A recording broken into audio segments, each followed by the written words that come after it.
मैं इस बात को यहाँ से मना रहा हूँ कि मराठी भाषा नहीं बोलता था, इसलिए हिंदी में बात करूँगा, सरल आसान हिंदी बोलूँगा, आपको समझ में तब होगा।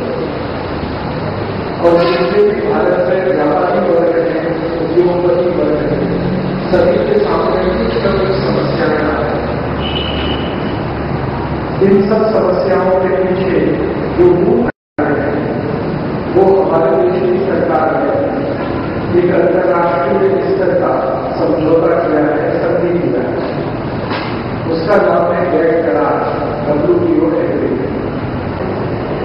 और उन शर्तों को हमारे देश की सरकार एक एक करके लागू कर रही है। अब शर्तें हैं वो अंतर्राष्ट्रीय जागतिक स्तर के सब बनेगी और समस्या हमारे लिए लागू करने की तैयारी चल रही है। उसमें से गैर करार की जो शर्तें हैं, WTO की जो कंडीशंस हैं, उनमें से एक शर्त ये है कि भारत देश में वायदा बाजार को मान्यता दी जाए और उसको ऐसे ही स्थापित कराया जाए जैसे शेयर बाजार होता है। हस्ताक्षर होने के पहले हमारे देश में ये वायदा बाजार का ज्यादा चक्कर नहीं था। ये सब अमेरिका में, यूरोप के देशों में या तो सिंगापुर हमारे पड़ोसी देश है वहां पर, या तो जापान में थोड़ा बहुत चलता है। बाकी भारत में ये वायदा बाजार का नहीं चलता। लेकिन WTO करार पर हस्ताक्षर होने के बाद हमारे देश की सरकार ने इस वायदा बाजार को भारत में शुरू कर दिया। दूसरी शर्त उसमें ये है कि वायदा बाजार जब आपने शुरू किया उसमें किस किस वस्तुओं के व्यापार में ये हो सकता है।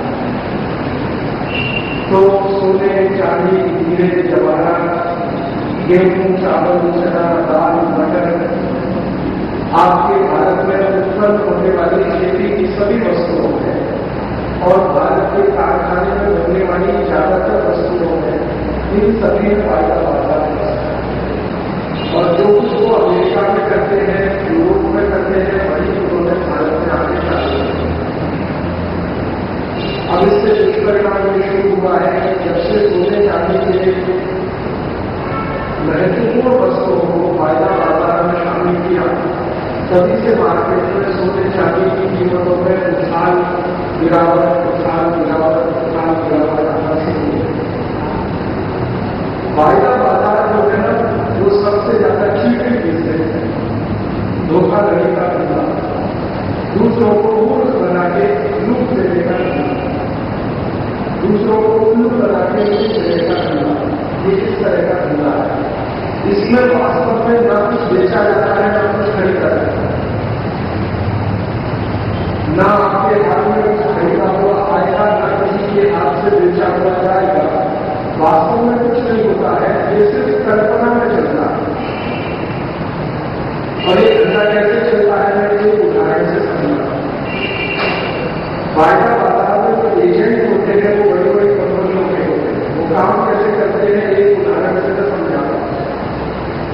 सवेरे सवेरे मान लीजिए 10-11 बजे मुंबई इसका आजकल केंद्र है, दिल्ली भी इसका केंद्र है, जयपुर में भी अब शुरू हुआ है, अहमदाबाद, बड़ौदा जैसे बड़े बड़े शहरों में इनके काम चलते हैं। कैसे ये होता है, एक उदाहरण से समझाता हूं। सवेरे सवेरे बाजार एजेंट ने आए और एक सूचना दे दिया कि दुबई से या संयुक्त अरब अमीरात से सोना भरा हुआ एक जहाज भारत के लिए चल पड़ा। एक खबर दे दिया दुबई से। आप जानते हैं दुबई में सोने का बड़ा भारी मिलता है, गोल्ड स्तूप बना हुआ है, बड़ी बड़ी कंपनियां वहां पर व्यापार करती है। तो किसी कंपनी के एजेंट ने एक खबर दिया कि दुबई से सोना भरा हुआ एक जहाज, जिसमें कल्पना करो 10 टन, 20 टन, 50 टन, कुछ भी उससे बता दिया कि इतना सोना भरा हुआ जहाज कहाँ आने वाला है, तो कहीं हुआ। और सबसे पहला ट्रेन शुरू हुआ कि अब बाजार में सोना आ रहा है, तो जरूरत से ज्यादा मांग से ज्यादा सोना होने लगा।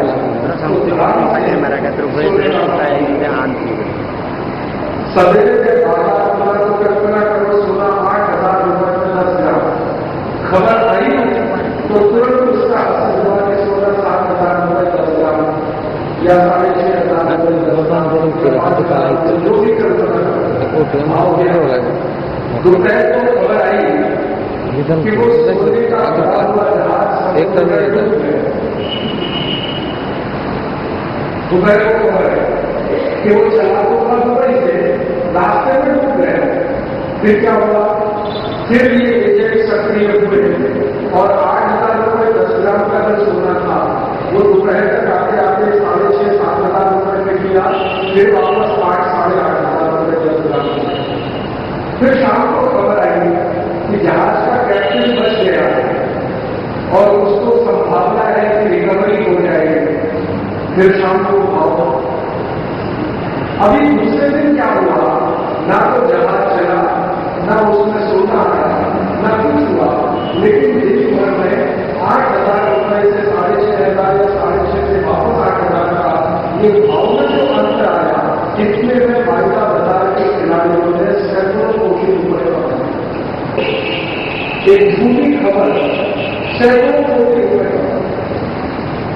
पिछले साल मैंने आंकड़े निकाले कि मुंबई के वायदा बाजार में और भारत के जो उनके दूसरे नेटवर्क में सिर्फ सोने और चांदी के वायदा बाजार में पिछले साल 4,880 कोटी रुपए लूटे। पिछले साल का माने 2005। तो 2004-2005 के वर्ष में सोने चांदी के धंधे में बाजार के भाव को ऊपर नीचे करके 4,880 कोटी रुपए लूट किया और ये पूरा पैसा भारत से बाहर चला। हमारे हिंदुस्तान के वायदा बाजार में इस समय 150 से ज्यादा स्वदेशी विदेशी कंपनियां हैं जो तेज गई और वो धंधा भी सब आसमान में ही होता है, जमीन में कुछ नहीं होता। कागजों में लिखी नीचे इधर से उधर जाते हैं। इसमें अंतिम दुष्परिणाम क्या होता है कि जो धंधे में उतरने वाले लोग हैं, हमारे हिंदुस्तान के कई व्यापारी इस वायदा बाजार के धंधे में उतरे हुए हैं, उनमें से एक मेरे परिचित थे, पुणे में रहते हैं। तो मैंने उनसे पूछा, उन्होंने सोने चांदी के वायदा बाजार में पैसा लगाना शुरू किया। तो पिछले साल से उन्होंने धंधा शुरू किया। मैंने उनको पूछा कितना कमाया? तो कहते राजधानी दोबारा उसको कमाया। मैंने पूछा कि आपको बहुत होशियार आदमी है, आपको बहुत चतुर है, इंटेलिजेंट है, कैसे जोड़ा आपने? तो उन्होंने कहा कि इस वायदा बाजार में कमाती तो कंपनियां और डूबता हम लोग। मैंने जो साधारण व्यापारी जाते हैं 10, 20, 50 लाख, 1, 2, 5 करोड़ रुपए का धंधा लेके, इनका डूबता और ये जो ऊपर बैठी हुई कंपनियां हैं टॉप पर, वो वहां से। तो मुझे बहुत दुख की बात है कि 4,880 कोटी रुपए एक वर्ष में ही लूट ले गए। न उन्होंने कुछ बेचा, न हमने कुछ खरीदा। अगर 4,880 कोटी रुपए का हमने कुछ माल ही खरीदा होता तो भी संतोष होगा कि चलो पैसा लगा तो वस्तु तो है।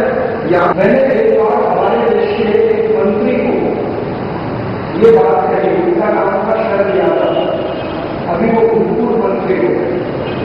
पहले वो एनडीए की सरकार में जो बैठे थे राष्ट्रीय के सभी वो मंत्री और उनका मेरा नाम परिचय। तो मैं एक बार उनसे हॉलमार्क के विषय में बात करने गया। तभी मैंने वायदा बाजार की बात किया। मैंने कहा आपने ये जो धंधा शुरू कर दिया हिंदुस्तान में, आपको मालूम है इसका नुकसान कितना है? कितना? मैंने कहा अकेले मुंबई जैसे बाजार से 4,880 कोटी रुपए लूट लिया और भारत में ऐसे 8-10 केंद्र चलते हो तो कितने हजार कोटी रुपए की लूट होने की कुछ कल्पना है? और ये 4,880 कोटी रुपए कितनी बड़ी रकम होती है अगर आप इसको समझने की कोशिश करो तो इतनी रकम अगर क्षेत्रीय समाज को दे दी जाए, क्षेत्रीय वर्ग के नागरिकों को दे दी जाए तो पूरे जगत के क्षेत्रीय कर्जमुक्त हो सकते हैं और आत्महत्या करना बंद कर सकते हैं। वायदा बाजार में अपने मुंबई से मुक्त हो गए। तो शरद यादव ने मुझे कहा कि भाई आपकी बात तो सही है लेकिन मैं कुछ कर नहीं सकता। मैंने उनको पूछा क्यों नहीं कर सकते, आप तो मंत्री है।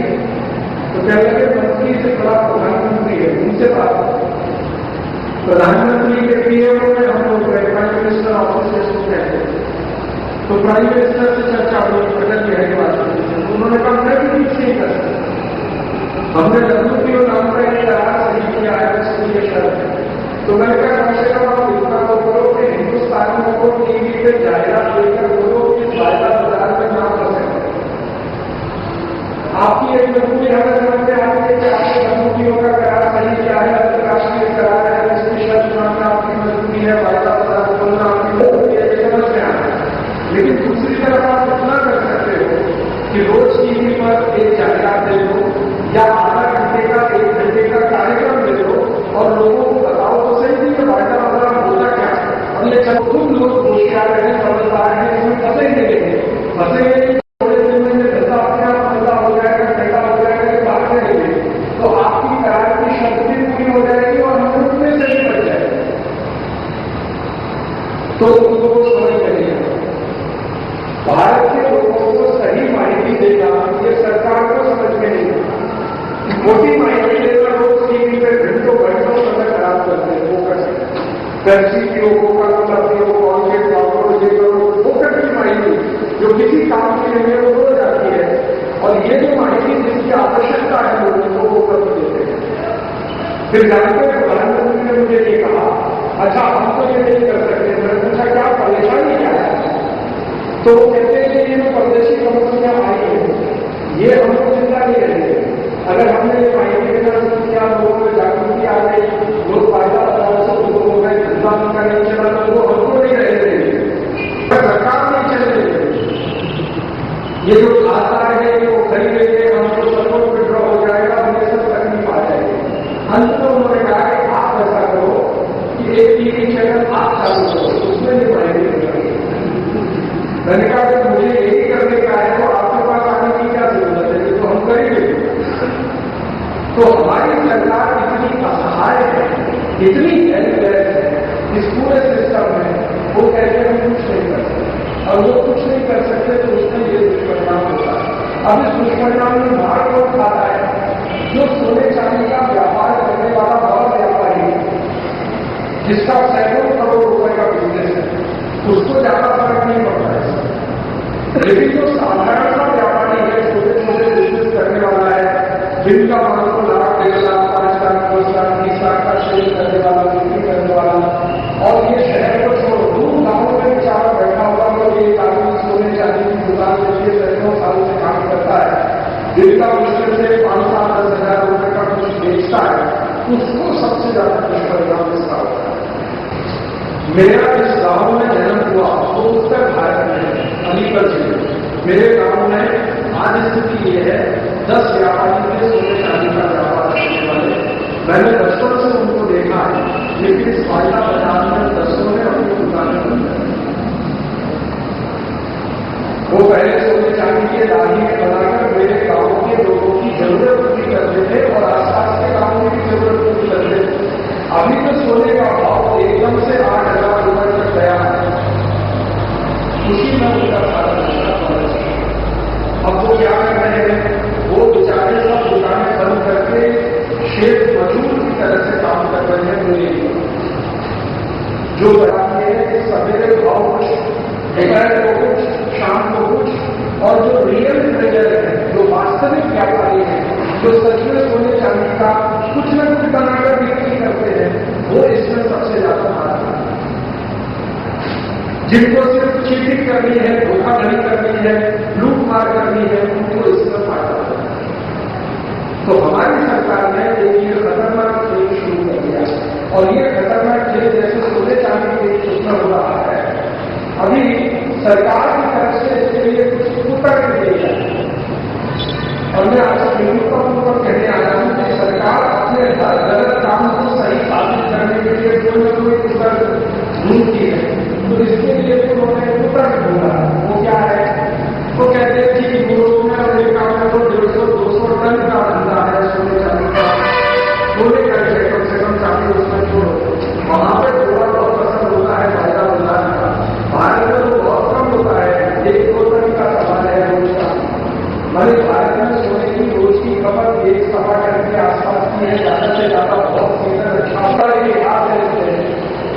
गलत का विरोध नहीं होता तो पृथ्वीराज चौहान का इतिहास नहीं होता, राणा प्रताप का इतिहास नहीं होता।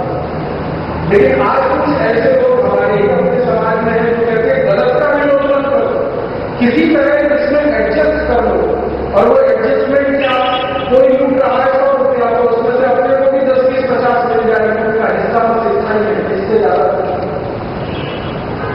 मैं आपसे एक ही निवेदन करने आया हूं कि इस वायदा बाजार से आप सोने चांदी को निकलवाइए, नहीं तो आप जिंदा नहीं रह पाएंगे। अभी तो क्या है, मार्केट थोड़ा खुला है, 150 ही कंपनियां आई हैं। अप्रैल 2006 के बाद ये मार्केट पूरा खुलने वाला है, और अगले 1 साल में इस वायदा बाजार में 1,500 से ज्यादा प्रदेशी कंपनियां तैयार हो रही हैं आने के लिए। और उस समय जो फ्लक्चुएशन होगा तो आप उसकी कल्पना नहीं कर पाएंगे। और उसमें होगा यह कि बड़े बड़े खिलाड़ी तो रह जाएंगे बाजार में, छोटे व्यापारी सब खुला सकते।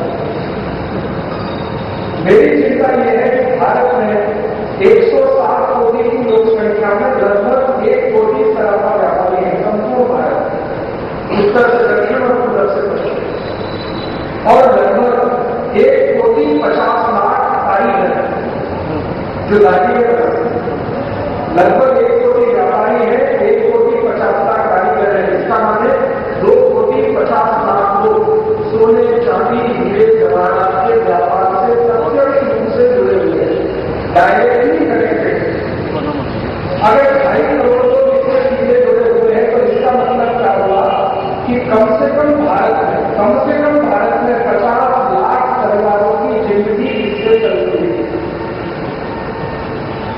अगर हम सरकार के आंकड़े को भी मान लें कि एक परिवार में 5 नागरिक होते हैं तो लगभग 50 लाख परिवारों की जिंदगी इससे चलती है, सोने चांदी हीरे जवाहरात के व्यापार से या तो उसकी कारीगरी से। तो ये 2.5 करोड़ लोग, इनमें से जो बड़े लोग हैं वो 1% भी नहीं है। बड़े लोग से मतलब जिनका बिजनेस 10, 20, 50 करोड़ रुपए से लेकर 1000, 2000 करोड़ रुपए है, वो 1% भी नहीं है, 1% से भी कम है। और इसमें 70 से 75% जो व्यापारी हैं और कारीगर हैं वो बहुत गरीबी के स्तर पर काम करने वाले कारीगर व्यापारी हैं, जो दिन में मुश्किल से 300-400 रुपए कमाते हैं इस धंधे को होने के बाद। बाकी लगभग 20% ऐसे व्यापारी हैं जो आपकी हैसियत से हैं, जो यहां बैठकर मीटिंग कर सकते हैं और किराए पर ले सकते हैं, माइक लगवा सकते हैं और मेरा व्याख्यान सुन सकते हैं। लेकिन उन 75% का क्या कि वो मेरा व्याख्यान भी नहीं सुन सकते, क्योंकि इकट्ठा होने के लिए कोई हॉल चाहिए, वो किराया देने का पैसा नहीं उसके पास। आप उसकी कैसे भेज दो, हम आपकी कैसे प्लेट पे लगा के सुन लेंगे या उसकी कॉपी करके दूसरों को। तो मैंने 350 खत लिखने वाले लोगों को 2 कैसे बना के भेजे स्पेशल रूप से, और मैंने कहा कि आप सुनो और इसको ज्यादा से ज्यादा को सुनाओ ताकि लोगों में जागृति आए कि ये हो क्या। लेकिन मुझे बहुत दुख होता है जब वो मुझे घर में लिखते कि राजीव भाई आपकी मीटिंग करने के लिए खर्चा तो कुछ लगता है, अगर कुर्सियां भी लानी है, दही भी बिछानी है, माइक भी लगाना है, और भी लेना है, इतना भी नहीं है हमारे पास, इसलिए कैसे। तो मुझे चिंता उनकी होती है जो ऐसे हैं। और 77% है, 2 करोड़ 50 लाख लोगों में 75% इस गरीबी की हैसियत में है कि मुश्किल से उनको 2 समय की रोटी चल पाती है, क्योंकि कारीगरी में बहुत पैसा नहीं है, जितनी मेहनत का काम है लेकिन पैसा उसमें बिल्कुल ज्यादा नहीं। आप देखते घंटों घंटों बचते हैं, सब एक छोटा सा दागिना तैयार होता है, आंखें उसकी बेचारे की कैसे तकलीफ में आती है, तब जाकर एक छोटा दागिना तैयार होता है। लेकिन कारीगरी ज्यादा मिलती नहीं है, क्योंकि इंटरनल कॉम्पिटिशन इतना जबरदस्त है इस देश में, एक दूसरे के आपस के कॉम्पिटिशन कि वो ज्यादा मिल नहीं सकता है। और ग्राहक भी इस देश का ऐसा ही है जो ज्यादा कारीगर को देना पसंद नहीं करता। इस देश का ग्राहक ऐसा मूर्खाई में फंसा हुआ है, वो Pepsi Cola, Coca Cola P के पैसा बर्बाद कर सकता है, लेकिन आंखें खोलकर वो कारीगर काम कर रहा, उसको 10 रुपए ज्यादा देने की उसकी वो नहीं पहुंच सकता। रिक्शे वाले के साथ चिट करेगा, 50 रुपए में ज्यादा लिया, 2 रुपये ज्यादा लिया, वापस दो। और 5 स्टार होटल में जाके 20 रुपए की चाय पिएगा, 50 रुपए की कॉफी पिएगा, 5 दिन में खाके दूध देगा, लेकिन वो गरीब आदमी को तैयार नहीं। यही हाल सोने चांदी के दागिने के काम में लगे जो कारीगर के रूप में काम करते हैं उनकी हैसियत बहुत छोटी है, उन पर सबसे ज्यादा दुष्परिणाम होता है इस फायदा बताने का। मैंने आपसे कहा सदैव भाव को सुनेगा, शाम को कुछ बंद होगा, अगले दिन कुछ सुनेगा, फिर शाम को बंद होगा, उनकी हैसियत होती है। ये हमारे सरकार ने एकदम मूर्खाई का काम फायदा बताना नहीं किया। इससे भी ज्यादा डबल मूर्खाई का काम सरकार करते जाती है। सरकार कहती है कि हॉलमार्क ले लो। ये हॉलमार्क क्या है मैं आपको समझाता हूं। आप देखते हैं कभी कभी सड़क पे जाते हुए किसी बड़ी कंपनी के बोर्ड पर लिखा है ना ISO 9001 या ISO 9002 या ISO 9003 प्रमाणित कंपनी। ये ISO 9000 क्या होता है? एक इंटरनेशनल स्टैंडर्ड ऑर्गेनाइजेशन करके बनता है। वो अमरीकियों ने बनाई हुई है, यूरोपियन नागरिक और अमरीकियों ने बनाई हुई संस्था है। ये संस्था एक प्रमाण पत्र देती है, उसका पैसा लेती है, और पैसा जितना लेती है प्रमाण पत्र की कीमत उससे बहुत ही कम होती है। पैसा भरपूर लेते हैं। क्या प्रमाण पत्र देते हैं? प्रमाण पत्र ये देता है कि ये कंपनी अगर ISO 9000 पर है तो हमने इसको प्रमाण पत्र दे दिया। मतलब क्या है कि इनका जो लेखा जोखा है, कंपनी का जो लेखा जोखा है वो थोड़ा ठीक ठाक है। लेकिन दूसरा काम क्या है?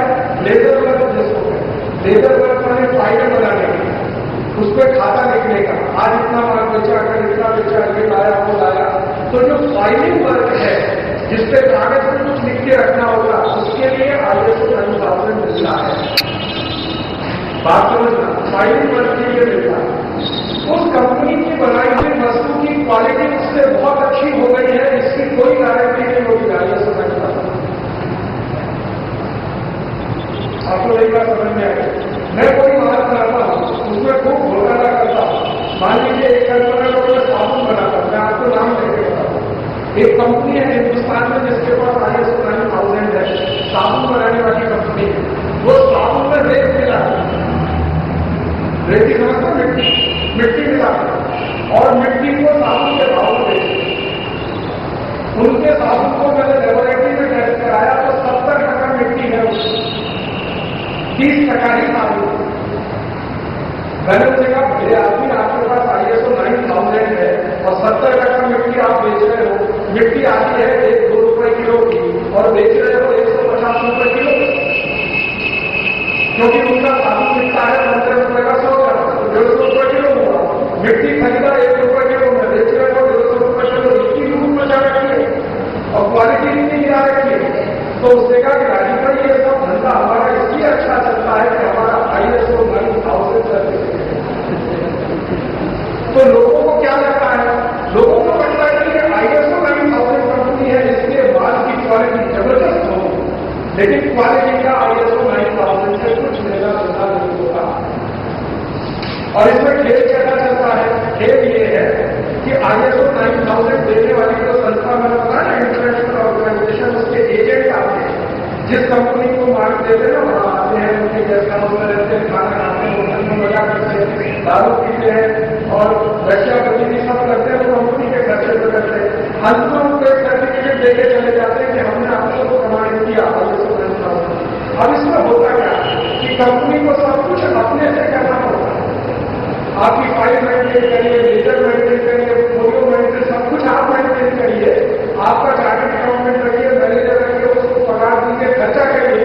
कंपनी बस एक सही करके सर्टिफिकेट देगी, जिसको मत लगा के चार्टो तो विटामिन C भी नहीं मिलता। वो एक सर्टिफिकेट है, सब कुछ करना आपको है, खर्चे सारे आपके होंगे, वो आपको एक सर्टिफिकेट देंगे। तो ये ISO 9000 जो लेने वाले हैं उनको मैं कहता हूँ तुम्हारी बुद्धि खराब नहीं है, इतने मूर्ख हो गए हो, सब कुछ तुम कर रहे हो तो उसके लिए क्रेडिट उस कंपनी को क्यों दे रहे हो? तो तुम्हारा दावा करो ना कि हमारा सब लेबर अच्छा है, अकाउंटिंग अच्छी है, सब कुछ परफेक्ट है, मार्केटिंग भी क्वालिटी अच्छी है और अकाउंटिंग भी हमारा परफेक्ट है, कोई भी आगे देखे तो ग्राहक को जो सर्टिफिकेट देगा वो कंपनी से बड़ा होने वाला है। लेकिन वो ये नहीं कर रहे, वो कर रहे कि आप ISO 9000 लेके आपका जो क्लरिकल वर्क है उसको फिट करके रखो और वहीं से चीटिंग करना शुरू कर दो। क्वालिटी गिराते जाओ, ISO 9000 का 9002 कर दो, 3 कर दो,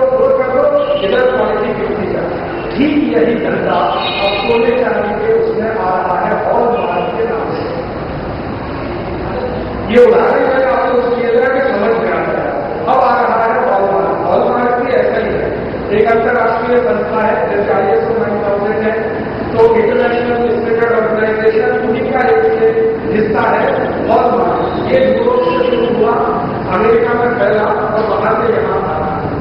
अच्छा, इस हॉलमार्क के धंधे में भी आपको ये कहा जा रहा है कि आप ये हॉलमार्क रजिस्ट्रेशन ले, उस रजिस्ट्रेशन की फीस 20,000 रुपये, तो 20,000 रुपये भर दो, आपको हॉलमार्क का रजिस्ट्रेशन माने सर्टिफिकेट मिलेगा जिसमें किसी का सही होगा, बस आप लगा के रखो। अब दागिने पर अलग से हॉलमार्क देंगे, हमें रजिस्ट्रेशन अलग कराओ, आपकी दुकान का, आपकी फर्म का, आपकी कंपनी का, उसमें 20,000 भरो और फिर एक एक दागिने पर अलग से हॉलमार्क दो। ये हॉलमार्क देने वाले जो लोग हैं उनको मैंने बहुत बार ये प्रश्न पूछा कि इसकी गारंटी आप देते हो कि जिस दागिने पर हॉलमार्क है वो एकदम खराब होगा? तो उसने कहा इसके लिए थोड़ी है हॉलमार्क,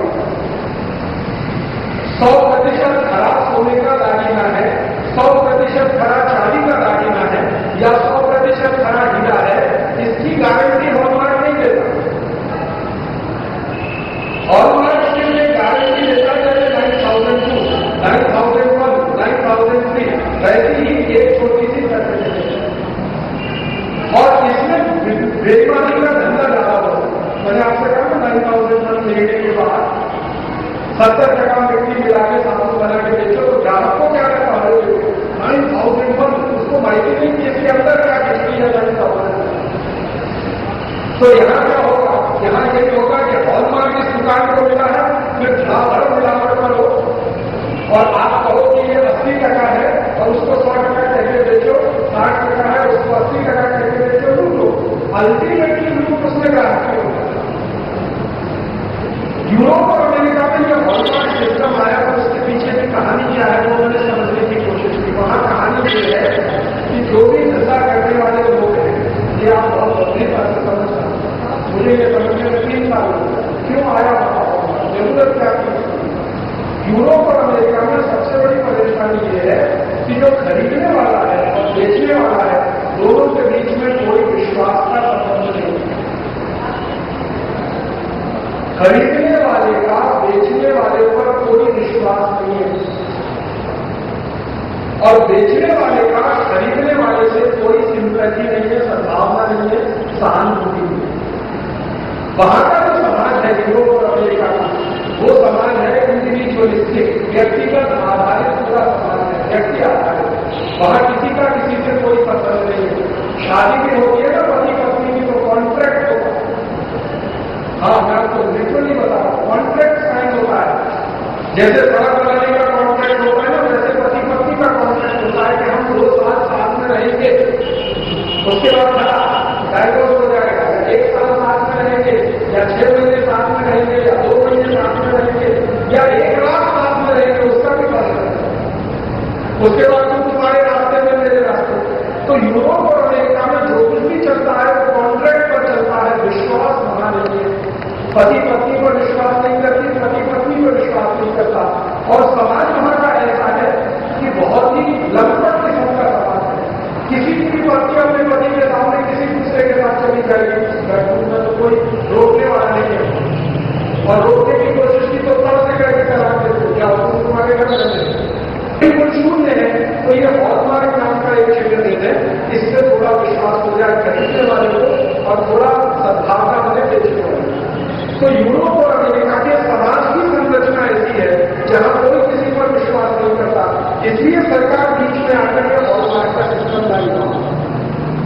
भारत में बिल्कुल उल्टा है। भारत में ये इतना उल्टा है कि आप कल्पना नहीं कर सकते। मैं मेरी कहानी बताता हूं, दूसरे को नहीं बताता। मेरे घर में जब से मुझे याद है बचपन से, तब से हमारा सोने चांदी का दागिना खरीदने का दुकान फिक्स है, वो बदलती नहीं है।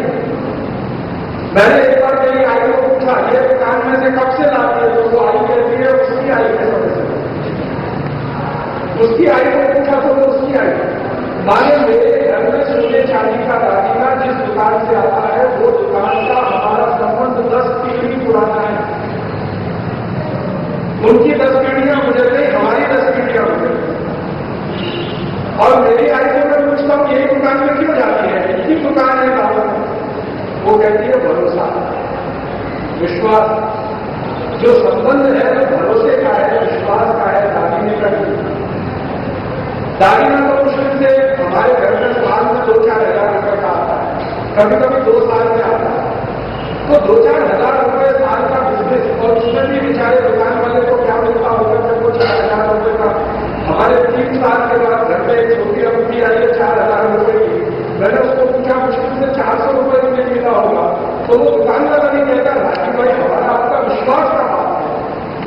मुझे याद है कि मेरे घर में कोई आयोजन हुआ हो और जो दुकान में आप सोने चांदी के दागी देते तो हमारे घर में ना। मेरे भाई की भी थोड़े दिन पहले शादी हुई, तो हमारे घर में कोई काम करना हो गई या भागवत हो गई, वो बराबर हाजिर है जैसे हमारे परिवार का घर में कोई सुख की स्थिति है, खुशी की स्थिति है तो वो हमारे साथ है, या दुख की स्थिति है तो हमारे साथ है। और हमारा भी उनके घर में वैसे ही है, उनके घर में कोई फंक्शन है तो हम और हमारे पिताजी उनके साथ है। माने हमारा जो संबंध है वो भरोसे का है, विश्वास का है, जो पारिवारिक संबंध में बदल गया है। आप बताओ ज्यादा धंधा ऐसा होता है? मैं देखता हूं मेरे घर में ऐसा है, सभी के घर में। माने आप जो व्यापार करते हैं, आपके ग्राहक फिक्स है, पीढ़ी दर पीढ़ी फिक्स रहते हैं, वो आपको बदलते नहीं, आपको छोड़ते नहीं। कारण क्या है कि वो सोने चांदी का व्यापार नहीं है, वो विश्वास है, परंपरा है, भरोसा। तो हमारे यहाँ ये पूरा का पूरा बिजनेस विश्वास पर आधारित है, भरोसे पर आधारित है। इसलिए हम अपने घर के सदस्यों जैसा व्यवहार उनके साथ करते हैं और वो भी हमारे साथ अपने सदस्यों जैसा व्यवहार करते हैं। मैंने हिंदुस्तान में सोने चांदी के व्यापारियों की दुकान को छोड़कर ऐसी कोई दुकान नहीं देखी है जहां ग्राहक आकर ऐसे बैठता हो जैसे घर में बैठता है। इतना आसानी के साथ वो आपके साथ आकर बैठता है, बात करता है। शायद खरीदी तो 2-4 मिनट में हो जाती होगी, लेकिन जो बातें होती हैं सुख दुख की, परिवार की, एक दूसरे को समझने की, वो तो तो भारत में सोने चांदी के दागीने में की गई परंपरा और विश्वास चला रहा है। अब इस परंपरा और विश्वास के साथ चलने वाले धंधे में हॉलमार्क घुसेगा तो क्या होगा? वो क्या होगा? अभी तक तो आप अपने विश्वास को देते थे और वो आपके विश्वास से खरीदता। अब कोई दिन आपकी दुकान में वो आएगा और आप कहोगे देखो हमने जो हॉलमार्क का दागीना देना शुरू किया है, तो हॉलमार्क का दागीना जैसे ही आप बोलते तो उसकी कीमत बढ़ने वाली है, क्योंकि आपने जो फीस भरी है 20,000 रुपये रजिस्ट्रेशन किया है और प्रति दागीने के अलग से फीस आप जब दोगे हॉलमार्क देने की, तो आपका चुनाव जो पैसा आपको ग्राहक से जोड़ने वाले हो, तब उसके मन में शंका पैदा होगी। अब उस शंका का समाधान करने के लिए आप उसको समझाओगे कि भाई पहले तो हम देते थे, लेकिन हम जो हॉलमार्क लगा हुआ दे रहे हैं, तो आपके मन में कल्पना क्या आएगी कि ये ज्यादा बिके, तो आप कहोगे ज्यादा अच्छा है, तो वो सोचेगा अच्छा है, जितना मेरा वो सब खराब था, बस वहीं से चिड़ा होगी। तो वो बात तो ज्यादा आपसे नहीं करेगा, 2-4 जगह इंक्वायरी करेगा, उस इंक्वायरी में उसका विश्वास आपसे टूटेगा, और जब विश्वास टूटेगा तो ग्राहक टूटेगा, और ग्राहक टूटेगा तो धंधा आपको जैसे ही आपने शुरू किया तो आपके सारे पुराने ग्राहक जो पीढ़ी दर पीढ़ी चले आ रहे हैं, उनके मन में एक वायरस घुसेगा और वो ये सोचना शुरू कर देंगे कि पहले से दागीने हमने खरीदे वो सब खड़े नहीं थे क्या? अभी ये जो हॉलमार्क वाला दे रहे हैं अगर ये खड़ा है तो पहले वाला खड़ा नहीं था क्या? और आप जानते हैं शंका का समाधान दुनिया में किसी भी चिकित्सक और डॉक्टर के पास नहीं है। एक बार शंका घुस गई तो किसी दवा से नहीं निकलती, कोई मेडिसिन काम नहीं करती। भारत के बड़े बड़े वैद्य कहते हैं कि शंका का समाधान तो चरक ऋषि के पास नहीं है। हर बीमारी का समाधान था, लेकिन शंका एक ऐसी बीमारी होती है जिसका समाधान कोई नहीं कर पाता, और अंत में क्या टूटता है? विश्वास, फिर टूटता है धंधा, फिर टूटती है दुकान, फिर टूटता है वो परिवार। जब आपने उसको एक बार फिर दे दिया ना कि ये हॉलमार्क लगा हुआ दागीना है, ये ज्यादा खड़ा है, तो वो देखेगा कि आपसे बड़ी दुकान कौन सी है जहां ये हॉलमार्क का दागीना मिलता है, वो वहां जाएगा और वो क्योंकि उसका उस ग्राहक से कोई संबंध नहीं, ना परिवार का ना व्यापार। और आप जानिए सोने चांदी के धंधे में चीजें कितनी आसान है। मैं तो इसमें ज्यादा नहीं समझता हूं। मेरे गले में सोने की चेन है, इसका एक हिस्सा बहुत खरे सोने का है और बाकी नकली छोटा हो तो मेरे पास कोई पहचान नहीं, इतना। और अगर मैं इसको कैरेटोमीटर से भी पहचानने की कोशिश करूं तो नहीं पहचान में आएगा, क्योंकि कैरेटोमीटर को छोटे से एक हिस्से में ही काम कर पाता है, पूरे लाइन में कभी चेक नहीं कर सकता। तो उतना छोटा सा हिस्सा खड़ा है और बाकी छोटा है, तो मेरे पास कोई विकल्प नहीं है। और ये चीजें भी बड़ी समस्या करेगी, क्योंकि उनको धंधा नहीं करना, उनको चीटिंग नहीं करनी। धंधा करने में और चीटिंग करने में अंतर है। धंधा करने में क्या होता है, हम आनंद नहीं करके हम संतोष के साथ जिंदा रहते हैं, क्योंकि हमें धंधा 2% आमदनी है, 3%, 5%, 10%, तो भी हम उसमें संतोष करके चलाते हैं। लेकिन जब हमारे दिमाग के लिए है कि 1000 टका आमदनी हो, 1500 टका हो, 2000 टका हो, रिटर्न कितना बड़ा हो, तो ये सिर्फ चीटिंग से ही हो सकता है। धंधे से आमदनी कभी किसी में नहीं होती। अब ये बड़ी बड़ी कंपनियां आ रही हैं, फीडमास आ रहे हैं, और उसके साथ और 10 सारे कंपनियां इस साल आगे जा रही है। सरकार ने उनको लाइसेंस दे दिया। अब वो ये रिटेल बिजनेस में भी उतर रहे हैं, और रिटेल बिजनेस में उतर के वो क्या करने वाले हैं, उनके सामने जो कॉम्पिटिटर है वो पहले उनको ऑफर करेंगे कि या तो आप हमारे साथ मिल जाओ, नहीं तो हम आपको करवा सकते हैं। तो जो बड़ी फर्म हिंदुस्तान में है, जिनका नाम पिछले 10-12 साल में बना है, या तो ये उनके परीक्षे ही बनेंगे, उनके साथ कॉन्ट्रैक्टर बनेंगे, नहीं तो ये मार्केट से खलास होने वाले हैं। इसलिए इन्होंने तो तय किया हुआ है कि ये किसी भी बड़ी कंपनी के साथ जुड़ने को तैयार है। फिर आपके सामने समस्या है जिनका बिजनेस बड़ा है, क्योंकि बड़ी कंपनी आपको अपने साथ जोड़ेगी नहीं और आपको जिंदा नहीं रहने मारते हैं। उसके कॉम्पिटिशन में आप उतर नहीं सकते, क्योंकि वो कॉम्पिटिशन में कितने नीचे जाएंगे आपको कुछ कल्पना नहीं है। मान लो कोई विदेशी कंपनी ने कोल्हापुर में आके एक शोरूम खोला और उस शोरूम पर आधे कपड़े में पहले वस्त्र वाली लड़की बिठाना शुरू कर दी, ऊपर से खाली, नीचे से खाली, और बैठी है एक लड़की मुस्करा के सबको हाय हेलो कर रही है। तो बहुत सारे ग्राहक जो थोड़े से चरित्र में कमजोर है वो तो फिसल गए। वो क्या कहेंगे, यार खरीद नहीं कर रहा है, चलो आराम से तो कुछ देखेंगे, चलो कहीं लाइन लगा के खड़े हैं, मुझको करेंगे। ज्यादातर विदेशी कंपनियां यही करती हैं। उनके जब शॉपिंग कॉम्प्लेक्स खुलते हैं ना, पुणे में 8 विदेशी कंपनियों ने शॉपिंग मॉल की है पिछले साल में। मैं जब भी जाता हूँ ये प्रश्न होता है, और कॉलेज के लड़के लड़कियां हजारों की संख्या में वहीं घूमते रहते हैं, क्लास में नहीं जाते, क्योंकि वहां पर काउंटर से लड़की बैठी है, वो कम कपड़े पहनते हैं और उनको इंस्ट्रक्शन है कि शरीर दिखे ऐसे ही कपड़े पहने। तो यहाँ लोगों ने दुकान खोला और ऐसे कम कपड़े वाली लड़कियां दिखाना शुरू किया और उन्होंने शहर में घूमना शुरू किया, तो तमाशा बनेगा। तो उनके धंधे इसी तरह की चीटिंग पर आधारित होते हैं। कोई खराब होने में इसमें आएंगे या प्लस वाले भी हमको लेके जाएंगे, इसका कुछ नहीं। वो तो किस तरह के धंधे करते हैं और आप उसके साथ कॉम्पीट नहीं कर सकते, क्योंकि आपको धंधा करते हैं आप और आपके परिवार की मदद से। वो तो धंधा करते हैं पैसे की मदद।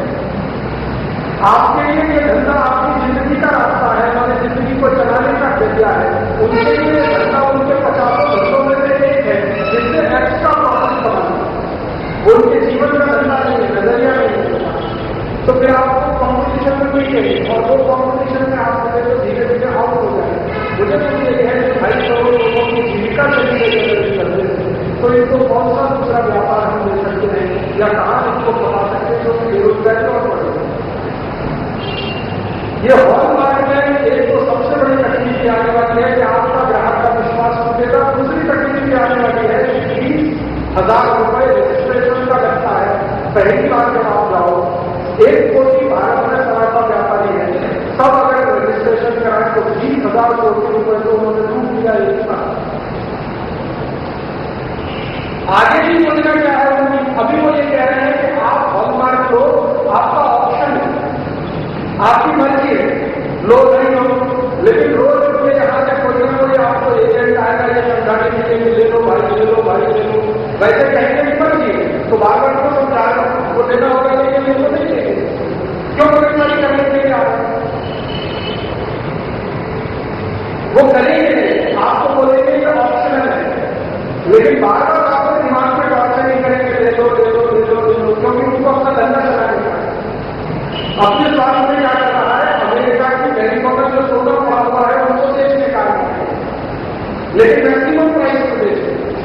यूरोप की गरीबों में जो सोना गिरवी रखा पड़ा हुआ वो उनको मार्केट में बेचने का, तो भाव चढ़ाएंगे, तो वायदा बाजार के क्यों भाव चढ़ाएंगे। दूसरा, अमरीका ईरान पर हमला करके ये बाजार चढ़ाएगा, पेट्रोल का भी चढ़ाएगा, सोने का भी चढ़ाएगा। जब मैक्सिमम स्थिति में होगा बाजार 12,30,000 डॉलर, तब धड़ाम से वो सोना बेचेंगे और बेचकर मुनाफा कमाएंगे और मार्केट को दिलाएंगे। ये अमेरिका हर 30 साल में करता है। मैं अमेरिका का पिछले 200 साल का इतिहास इकट्ठा किया, हर 30 साल में अमेरिका ये खेल खेलता। 1970 में खेल खेला था। आप याद करो, पेट्रोल के भाव इतने नीचे से चढ़ाए थे कि दुनिया दाही काम कर रही है, और उसी समय सोने के भाव चढ़ाकर धड़ाम से सोना बेचा और हजारों लाखों करोड़ों $1,000 था। 1970 के पहले 1940 में अमेरिका में गई, 1910 में अमेरिका में गई, 1870 में अमेरिका में गई, 1840 में ये किया। इसलिए 200 साल से अमेरिका हर 30 साल में ये करता है, क्योंकि उनकी इकोनॉमी 30 साल में नीचे आ जाए, जिसको रिसेशन कहते हैं, रिसेशन हो जाए। तो रिसेशन की इकोनॉमी को ऊपर लाने के लिए अमेरिका अपने जिंदा रखने के लिए सारे देता है। अभी वही समय अमेरिका में फिर आ रहा है, तो ईरान पर हमला भी इसी हिसाब से किया था, ईरान पर भी तैयारी करेगी। इसमें हम सबकी हालत खराब होगी, ये परेशानी के साथ है चिंता करना।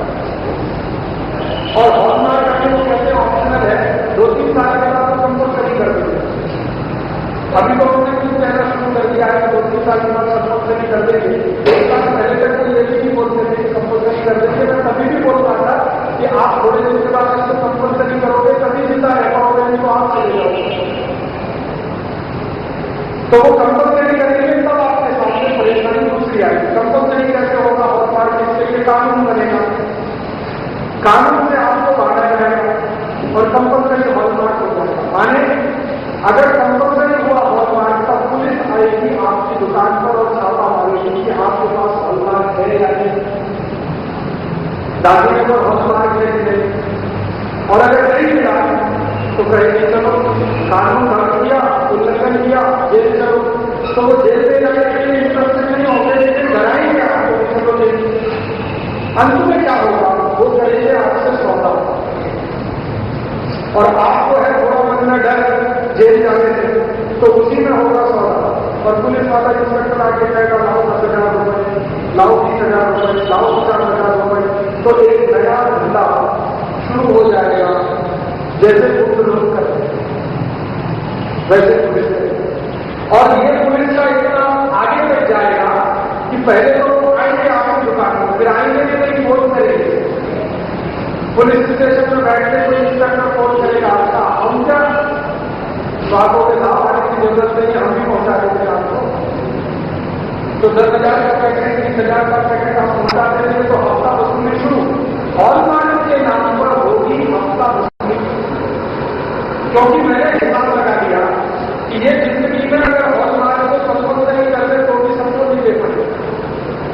कारण उसका मैं बताता, हॉलमार्क देने वाले जो ऑफिस में इनके पास वो अभी 2 ही है, और 1 करोड़ व्यापारी अगर लाइन लगा के खड़े हो जाए तो 2 ऑफिस कितने व्यापारियों को दे पाएंगे। मैंने कैलकुलेशन किया कि एक ऑफिस सवेरे 9-10 बजे से शुरू हो, 5 बजे तक काम करे, तो एक दिन में ज्यादा से ज्यादा तो 500 व्यापारियों को दे पाएगा। 200 ऑफिस है तो 1000 व्यापारियों को दे पाएंगे। इधर से कानून लागू होगा तो पुलिस का डंडा शुरू हो जाएगा, चालू हो जाएगा। अभी तो आप परेशान रहते हैं पुलिस, वो ये होता है कि कोई कहीं से सोना चला, आपको तो मालूम नहीं, उसके माध्यम से लिखा हुआ भी नहीं है कि ये चोर है, वो आपकी दुकान पर नहीं से जाता है और वो जाके पुलिस ऑफिसर को खबर कर देता है दुकान को, वो आ जाती है आपको खबर नहीं। और कभी कभी तो मैंने ये देखा है कि चोर ने बिना आपको सोना बेचे ही कह दिया अगर पुलिस को मैंने इनको बेचा है, तो आपके पास कोई सबूत नहीं है अपने को निर्दोष साबित करने। ये पुलिस की व्यवस्था इतनी खराब भर चोरी कर रहा है उसके बयान को सत्य मानती है, और जो प्रतिष्ठित व्यापारी धंधा कर रहा है उसको हमेशा झूठ मानते हैं। और ये व्यवस्था कहते हैं हमारी पुलिस की व्यवस्था 1860 की बनी हुई है अंग्रेजों के जमाने में। उसमें एक प्रोविजन डाला हुआ है reversal of burden of proof. इसका मतलब क्या होगा मैं समझाता हूं।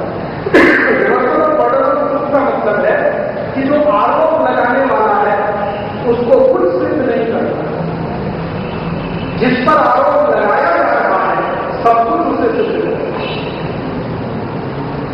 तो चोर है, बेईमान है, लुच्चा है, लफंगा है, लंपट है, चरित्रहीन है, ये पुलिस वाले जानते। लेकिन वो एक झूठा आरोप भी अगर आपको लगा दे तो आपकी तो सारी कमाई उससे खत्म कर। एक तो बेइज्जती का एक बाजार, और दूसरी आप जिंदगी भर केस करते रहो, सिद्ध करते रहो कि भाई इसमें कोई सोना नहीं बेचा, मेरे पास कुछ नहीं है, इसमें कुछ नहीं बेचा, लेकिन उसने झूठ स्टेटमेंट कर दिया तो आपको पता है। और ये रोज रोज मैं भारत के जितने गांव में जाता हूं, कभी भी कोई मेरे व्याख्यान में सुनने के लिए तरह का व्यापारी आते हैं मेरे राज्य में, हम तो इससे इतने परेशान हैं पुलिस के लिए, कानून से, इंडियन पुलिस एक्ट से, सीआरपीसी की धाराओं से, आईपीसी की धाराओं से, कि हम तो जिंदगी इसी में हमारी नरक हो जाए। आप कहते हैं धंधा करने के लिए कि पुलिस के ये सब झेलने के लिए बात, और सरकार को मैंने कई बार कहा है कि आप भी पुलिस एक्ट को बदल लो, वरना आजादी का कोई मतलब नहीं है। इस पूरे पुलिस एक्ट की सबसे बड़ी दुष्परिणामी विशेषता है वो ये कि जो चोर है, बेईमान है, वो सच्चा है, और जो ईमानदार है वो झूठा। पुलिस आपको झूठा बनाती है तो आपके खिलाफ केस बनाती है, और वो चोर झूठा बोलकर आपको कहीं ना कहीं बताते चला जाए। तो अभी तो आप इससे परेशान है, फिर हॉलमार्क आएगा तो आप जरा कल्पना करो कि परेशानी कितनी बुरी पड़ती है। आपको इस समय एकजुट होने का है, और ये आप जान लीजिए कि मेरा सराफा व्यापार से दूर का कोई संबंध नहीं। मेरी चिंता सिर्फ एक ही है कि 2.5 करोड़ लोग जो इस धंधे में है वो बेरोजगार हुए तो देश का क्या होगा। मेरे घर में सोने जाने का कोई धंधा नहीं है, ना मैं सोना बेचता हूं, ना मैं सोना खरीदता हूं, ना इस धंधे से मुझे कुछ मिलने वाला है, ना मैं आपको कुछ देने वाला हूं। लेकिन मेरी चिंता सिर्फ इस बात को लेकर है कि 2.5 करोड़ लोगों की रोजगारी देने वाला जो व्यापार है, अगर ये टूट गया तो 50 लाख परिवार टूटते हैं, करोड़ों लोग बेकार होते हैं, जिसके लिए हमारे पास दूसरी कोई व्यवस्था नहीं है। वैसे ही इतनी बेरोजगारी इस देश में है, 20 करोड़ लोग इस देश में ऐसे हैं जिनके पास कोई काम नहीं है। अभी तो 2.5 करोड़ और जुड़ गए तो देश का क्या होगा। इसी चिंता में मैंने आपके बीच में और आपके व्यापारियों के बीच में जाना शुरू किया है कि आप उसको बचाने के लिए कुछ करो, अपना भी व्यापार बचाओ और अपने सहयोगियों को बचाओ।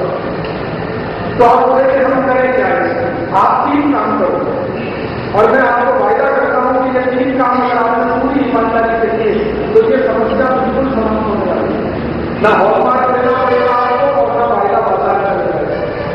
ये दोनों खत्म हो जाए, और ये खत्म कैसे हो जाएंगे?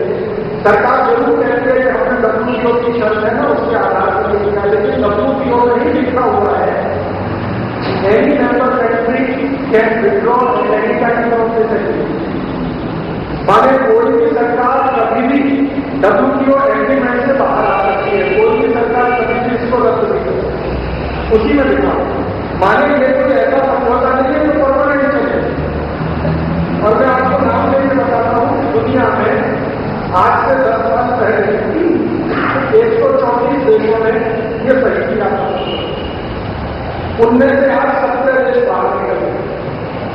उनको समझ में आ गया 10 साल में ये बहुत खराब है, और इससे उन देशों को उसका नाम है क्यूबा। क्यूबा बहुत छोटा सा देश है, अमेरिका के बिल्कुल बाजू में है, नीचे है। अमेरिका ने बहुत धमकी दिया था क्यूबा को, तुम इस एग्रीमेंट से बाहर मत जाओ। क्यूबा का राष्ट्रपति बोलता है मेरे देश के लोग बोलते हैं कि इस एग्रीमेंट में नहीं रहेगा, तुम्हें नहीं रहेगा, तुम तुम्हारे देश का देखो, मैं मेरे देश का। तो अमेरिका ने कहा हम तुम्हारे ऊपर हमला करेंगे, तो उसने कहा करके देखो, फिर हम भी तुमको बता देंगे कि हम क्या करें। छोटा सा देश है, मुश्किल से 1 कोटि की लोक संख्या है, मुश्किल से 1 कोटि की लोक संख्या है, और इस दादागिरी से अमेरिका को जवाब मिला। और एक दिन उसने सच में दिखा दिया कि अमेरिका कागज दम नहीं है। क्यूबा ने अपनी आर्मी को अमेरिकन बॉर्डर में ट्रांसफर कर दिया था, अमेरिका परेशान हो गया।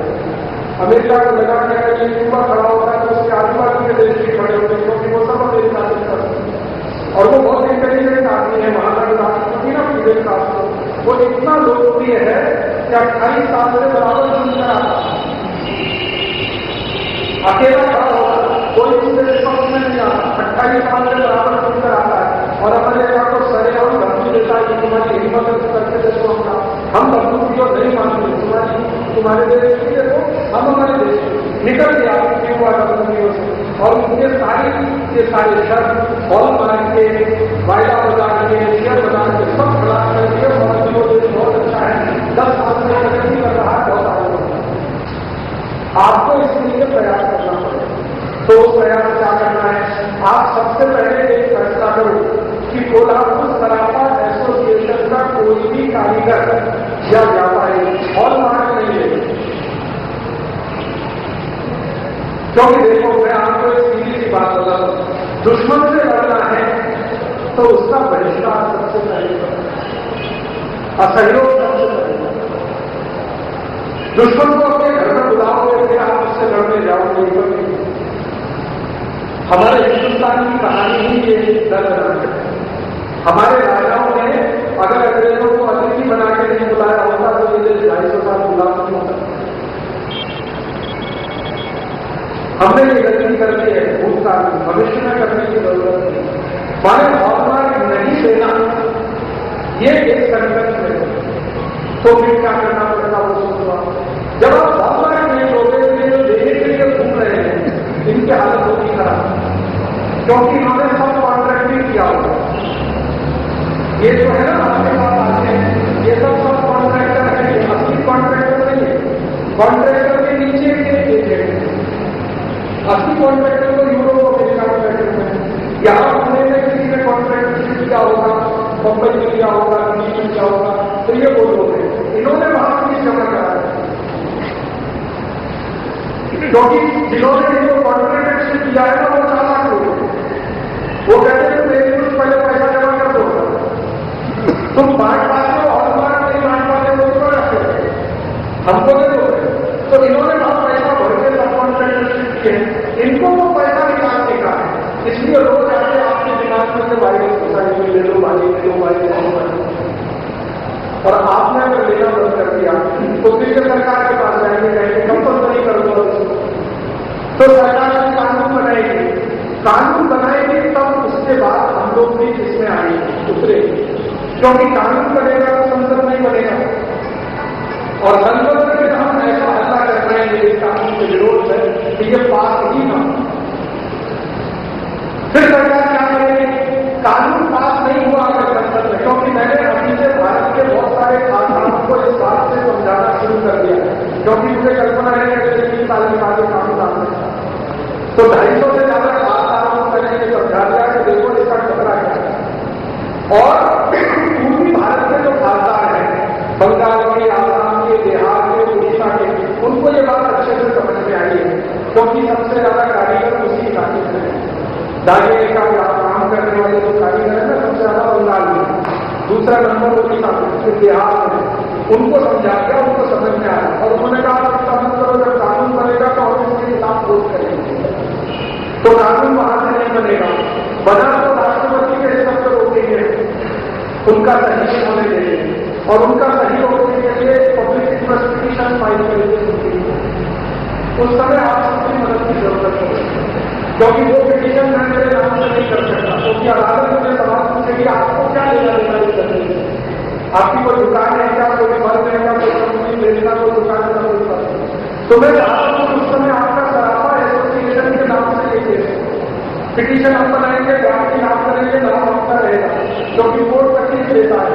वो की कहता है कि आप रोज इसी तरह के केस लेके चले जाते हैं, हमारे 90 केस पहले गए सुप्रीम कोर्ट में, सब जज चेहरे से पहचान नहीं हुए। तो वो कहते हैं लेके आए, अभी थोड़े दिन पहले हमको बंद किया था, एक केस लेके गए गोरखा को हमने जीत लिया, उसमें सभी बहुत सारे हुए हैं, क्योंकि न्यायाधीशों को हफ्ता बना रहता है कसाईयों की तरफ से। आपको अपनी एकता बना के रखनी है, और ध्यान इस बात का रखना है कि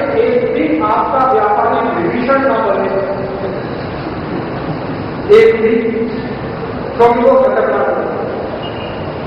जितना भी आपको कोई आके लालच दे, आप बोलो कि हमको लेना नहीं, तुम मत खराब करो, जाओ ना तुम तुम्हारा काम करो। 20,000 रुपये है नहीं हमारे पास रजिस्ट्रेशन का, और हमारे पास इतनी मगजमारी करने का टाइम नहीं चाहिए ताकि चलो तुम्हारे यहाँ जाकर बहुत हमारा धंधा तो हम विश्वास पर करते हैं, परंपरा से हमारा चला रहा है। ग्राहक पर हमें विश्वास है, ग्राहक को हम पर विश्वास है। आप बीच में क्यों गुस्सा चाहते हैं? तो ये आप अपनी एकता कायम रखो। आपके बीच में से कोई भी ना जाए और इसका एक ऐलान करा दो, 16 से सराफा व्यापारियों के बीच में ऐलान करा दो कि जब तक आप सब मिलकर फैसला नहीं करते, कोई भी एक व्यापारी और मार्ग नहीं होगा। और अगर दिया तो उसी दिन उसका बहिष्कार करें। हमारे देश की ये परंपरा है कि समाज को एक रखने के लिए पहले जो बड़े लोग होते हैं ना, वो कुछ नियम बनाते, ऐसा करना ऐसा करना ऐसा। जब नियम का पालन नहीं होता तो उसको समाज बहिष्कार करते हैं। तो जो व्यापारी दे दिया और उसका आपके साथ कोई संबंध नहीं, ना सुख में ना दुख। और उसको बता दो कि भाई आपसे मेरा तेरा संबंध खत्म, अब तू तेरा मान और तेरा चाल, हम तेरे साथ नहीं है, क्योंकि तूने विदेशियों का साथ दिया है। सीधी सी बात, उसकी बेटी की शादी लगाई, जाना नहीं, उसके घर में कोई फंक्शन, जाना नहीं, उसको अपने घर में बुलाना नहीं, छत मार के पागल हो जाएगा, भर्ती हो जाएगा हॉस्पिटल में 2 महीने के बाद। क्या होगा? फिर उसको रियलाइज होगा कि मैंने गलती किया है, तो गलती ठीक करो, वापस से तो और तो ऐसा पूरी एकता बना के रखनी पड़ेगी। और आप जानते हैं जब भी हमला होता है तो एकता बहुत जरूरी है। जब भी विदेशी आकर बोलते हैं तो पहले आपकी एकता हो। यही बात मैंने जलगांव में थोड़े दिन पहले कही कि जलगांव सराफा एसोसिएशन ये संकल्प करे कि हम में से कोई हॉलमार्क मिलेगा नहीं। जब 2008 में कंपल्सरी होगा उसके लिए हम लड़ेंगे और उसको रोकेंगे सुप्रीम कोर्ट तक, और उसको कंपल्सरी होने नहीं देंगे, क्योंकि इसमें संविधान हमारे साथ, संविधान हमारे तो हमारी घटना है, कॉन्स्टिट्यूशन, वो हमको ये अधिकार देता है कि हमारा ऑप्शन है, हम जो करना चाहें उसके लिए स्वतंत्र है। कोई हमारे ऊपर पाबंदी नहीं लगा सकता कि यही करो, नहीं तो घटना दुरुस्त करनी पड़ेगी सरकार को। और घटना दुरुस्ती की ताकत किसी सरकार की नहीं है, क्योंकि 2/3 बहुमत लगता है। वो किस होती है तो मेरठ वालों को बताएंगे, मेरठ में तय होती है सांगली को बताएंगे, सांगली में तय होता है सतारा को बताना है। सभी सराफा एसोसिएशन को ये संदेश पहुंचाना है कि हम आपस में मिलकर एक दूसरे के भरोसे में बढ़ेंगे और हॉलमार्क नहीं देंगे। ये देखना। दूसरा काम क्या? रोज टीवी में जाहिरा बनाएगा, आप देखेंगे रोज, और वो जाहिरा करेंगे, एक जाहिरा आएगा और उसके लिए सरकार करोड़ों रुपए खर्च करेगी और ये हॉलमार्क वाले खर्च करेगी। उसमें ये बताया जाएगा कि जो हॉलमार्क नहीं है वो खराब दागीना नहीं है, ऐसा जाहिरा होता है, रोज उसको बताया। और ये भी बताया जाएगा कि जिसके पास सेरेटोनिन नहीं है वो चीटर है। आपको ये 2 बातों को खुलासा करने की आवश्यकता पड़ेगी। इसके लिए मेरा निवेदन है कि आप एक माहिती पत्रक बनाएं सराफा एसोसिएशन की तरफ से, और उस माहिती पत्रक में ये देना कि ये वास्तव में हॉलमार्क होता क्या है। उनको मालूम नहीं है, ग्राहक जो है ना वो जाएगा तो प्रभावित होगा। वो रोज टीवी में देखेगा कि हॉलमार्क जिसको लगा है वो अच्छी है, जिसको हॉलमार्क नहीं वो खराब है, रोज जाएगा जाएगा। और रोज संडे को भी आता भी है ना टीवी पे, सरकार ने कोई धारावाहिक बनाया है, कोई सीरियल बनाया है जिसमें एक लड़की है, वो रोज यही बताती है कि आपका जो अधिकार कंज्यूमर का, वो कंज्यूमर अधिकार से ज्यादा व्यापारियों को हिट करने का धंधा है, चोर बेकार को साबित करने का धंधा। तो टीवी जाहिरात होगा, सिनेमा में जाहिरात आएगा, अखबार में जाहिरात आएगा, वो जाहिरात पढ़ के ग्राहक आपके पास आएगा और पूछेगा कि चक्कर क्या है। तो आप तैयार रखो एक माहिती पत्र, मराठी में, गुजराती में, हिंदी में, तमिल में, तेलुगु में, कन्नड़ में, मलयालम में, जिस भाषा को ग्राहक पढ़ता है, और उसको दे दो पत्र कि भाई इसको पढ़ो, ये चक्कर क्या है। तो ये अमेरिका विद्यार्थी हमारा जो यहाँ का स्थानीय शब्द है वो आपको दे देगा, लगे तो उसी को रिप्रिंट आपको, तो हमारा नाम नहीं, आपका अपना नाम नहीं, हमारा उसमें कोई कॉपीराइट नहीं है, सबको कॉपी करने का है। तो आप उस पत्रिका को लेकर एक पत्रक बनाकर आपको, हमारे पुणे में एक संयोजक है संजय प्रदेश, उनके पास वो पत्रिका अपनी 100-150 की संख्या में है, वो आप मंगा लो अगर यहाँ नहीं मिले, संजय प्रदेश का फोन नंबर मैं आपको दे दूंगा, तो आप वहां से बनाकर उसको, हमने तो बनाई है हिंदी, लेकिन आप मराठी, गुजराती, कन्नड़, तमिल, दूसरी भाषा में करके ग्राहकों के लिए उसको रखें। एक दूसरा एक काम और करने का है, अभी आपने जो सभा किया था ना, ये आपकी है सराफा ब्राह्मणों, आप ऐसी एक सभा रखो ग्राहकों, उनको मैं समझा रहा हूं, आपके हरेक के कुछ ना कुछ ग्राहक को फिक्स करना, आप सभी व्यापारियों के 100, 200, 500 ग्राहक सभी के फिक्स है, एक बार उसको जाहिर निबंधन दे दूंगा, और मैंने तो बोला उनके किसी मैदान में ये विषय मैं उनको समझाऊंगा, और अगर वो समझ रहे तो वो आपके साथ रहेगी, फिर सरकार आपका कुछ नहीं बिगाड़ेगी। ग्राहक और व्यापारी ये दोनों अगर एक हैं तो दुनिया की कोई ताकत हमारा कुछ नहीं बिगाड़, सरकार भी उनके साथ जाए और हॉलमार्क वाले भी सरकार के साथ मिल जाए तो हमारा कुछ नहीं बिगाड़। जब ग्राहक कहेगा कि मुझे चाहिए नहीं हॉलमार्क, तो सरकार को और ग्राहक भी कह देगा अगर उसको ठीक से समझा, क्योंकि इसमें ग्राहक का कोई हित नहीं है, कोई भला नहीं, उसको एक तो खर्चा ज्यादा रहेगा, क्योंकि ओवरऑल एक्सपेंडिचर बढ़ेगा, वो ग्राहक से ही ट्रांसफर होगा, उसको खर्चा ज्यादा लगेगा, और उसका आपके प्रति जो विश्वास है वो टूटेगा, आपका उससे जो संबंध है वो टूटेगा, और समाज में संबंध अगर टूट जाए तो समाज नहीं चल सकता, देश भी नहीं चल सकता। तो दूसरा काम आप ये करें, तो अभी से संपर्क बनाकर आप बांटना शुरू करो, ग्राहकों के दिमाग में थोड़ा ये प्रश्न आना शुरू हो, 2-4 महीने जब आपको लगे कि काफी ग्राहकों को बात पहुंच रही है, तभी आप उनकी एक सभा बता दो, 1500, 2000, 5000, 10,000 जितने भी ग्राहक इकट्ठे होते हो, उनको मैं सरल भाषा में ये समझाऊंगा, और इस पर मैंने सीडी बनाई, सीडी फिल्म बनाई, वो मैं उनको दिखाऊंगा, और पूरा डेटे यूरोप और अमेरिका में ये क्यों आया, क्यों लाया गया, हमारे देश में इसकी क्या आवश्यकता है या नहीं है, वहां की परिस्थिति क्या है, यहाँ की परिस्थिति क्या है, वो पूरी बात जब उसको समझ में आ जाएगी, वो खुद ही कहेगा कि हमको हॉलमार्क नहीं चाहिए। जब उसने कहना शुरू किया तो इनको हम बात करके हॉलमार्क देने वालों के सामने कि तुम बोलो, ये खरीदने वाला है, लेकिन मुझे नहीं चाहिए, तुम बोलो जबरदस्ती कहने वाले हॉलमार्क। तो सरकार की तरफ से जो अभियान चला है ये कि हम काउंटर कर सकते हैं, और मैं आपको बता दूं सरकार में ताकत नहीं, बहुत कमजोर है, इतनी कमजोर सरकार है कि जरा भी कोई धमकी आती है तो सामने से सरेंडर करते हैं, और ये अच्छा होता है हमारे पहले सरकारें इतनी कमजोर नहीं होती, अभी बहुत कमजोर, क्योंकि हर समय गिरने का डर है। अभी जो सरकार चल रही है उसमें 23 पक्ष है जो सपोर्ट कर रहे हैं, एक पक्ष भी निकल आए बाहर धड़ाम से नहीं किया, तो जब जिसके मन में आता है सरकार को घुमा कर, और इस सरकार में कई राजनीतिक पक्ष ऐसे हैं जिनको हॉलमार्क नहीं होना वही अच्छा है, ये उसका ओपिनियन बन गया है। तो ये सरकार को डर है गिरने का, और गिरने का डर जब तक सरकार को है तब तक लोगों के लिए बहुत अच्छा है। जो फुल मेजोरिटी की सरकार होती है ना वो बहुत खतरनाक है,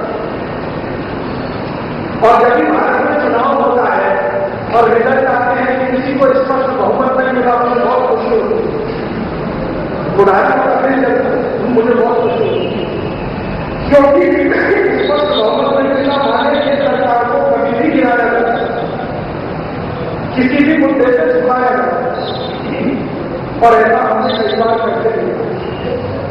इसलिए सरकार कमजोर है, इसमें ज्यादा दम नहीं है, लेकिन वो मुझे बुला नहीं सकते, सवाल नहीं करते, उनके लिए मैंने 2 कैसेट बने, 2 घंटे, 1-1 घंटे की 2 कैसेट, वो कैसेट यहाँ भी है, आप लेके जाओ और उसकी कॉपी बनाओ, 1000, 2000, 5000, मेरा कोई कॉपी राइट नहीं करना, सबको कॉपी करने का राइट है, उसकी कैसेट कॉपी करके आप अपने ग्राहकों को देना शुरू कर दो, ग्राहकों के साथ आपके दूसरे व्यापारियों को देना शुरू कर दो, सांगली के तरफ व्यापारियों को दे दो, नीरज के तरफ व्यापारियों को दे दो, कम से कम इतना करो कि 2-4 महीने में पूरे महाराष्ट्र में वो फैल जाए। ये जब फैल जाएगी तो फिर आप एक ऐसी तैयारी करो कि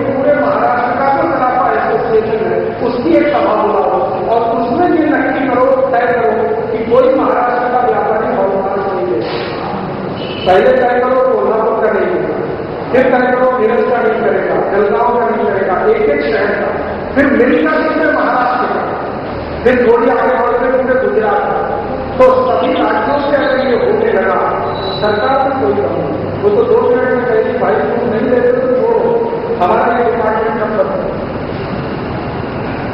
जैसे शुरू में ISO का चक्कर चला था, नए नए लोगों ने बहुत ले लिया। अब उनको जब खेल समझ में आया आपको ये ले रहा है, तो ISO वाले भाई वाले खेलते हैं, काम पूछते हैं, मुझे बहुत लेते हैं। तब भी मैंने सबको ये समझाया था कि ये लोगे तो आप ही को नुकसान होने वाला है, जो देने वाले हैं उनको धंधा करने के लिए बैठे। अब समझ में आया हो तो ये जो हम वहां धोखा खा चुके हैं उसका यहाँ पर उपयोग करें तो शायद हम इस लड़ाई को जीत पाएंगे। इसमें मुश्किल कुछ भी नहीं है, मुश्किल बस एक ही जगह है, आपकी एकता नहीं टूटनी चाहिए, आपके आपस के संबंध नहीं बिगड़ने चाहिए। हमने सामूहिक रूप से संकल्प किया वो सबको दिखाना है।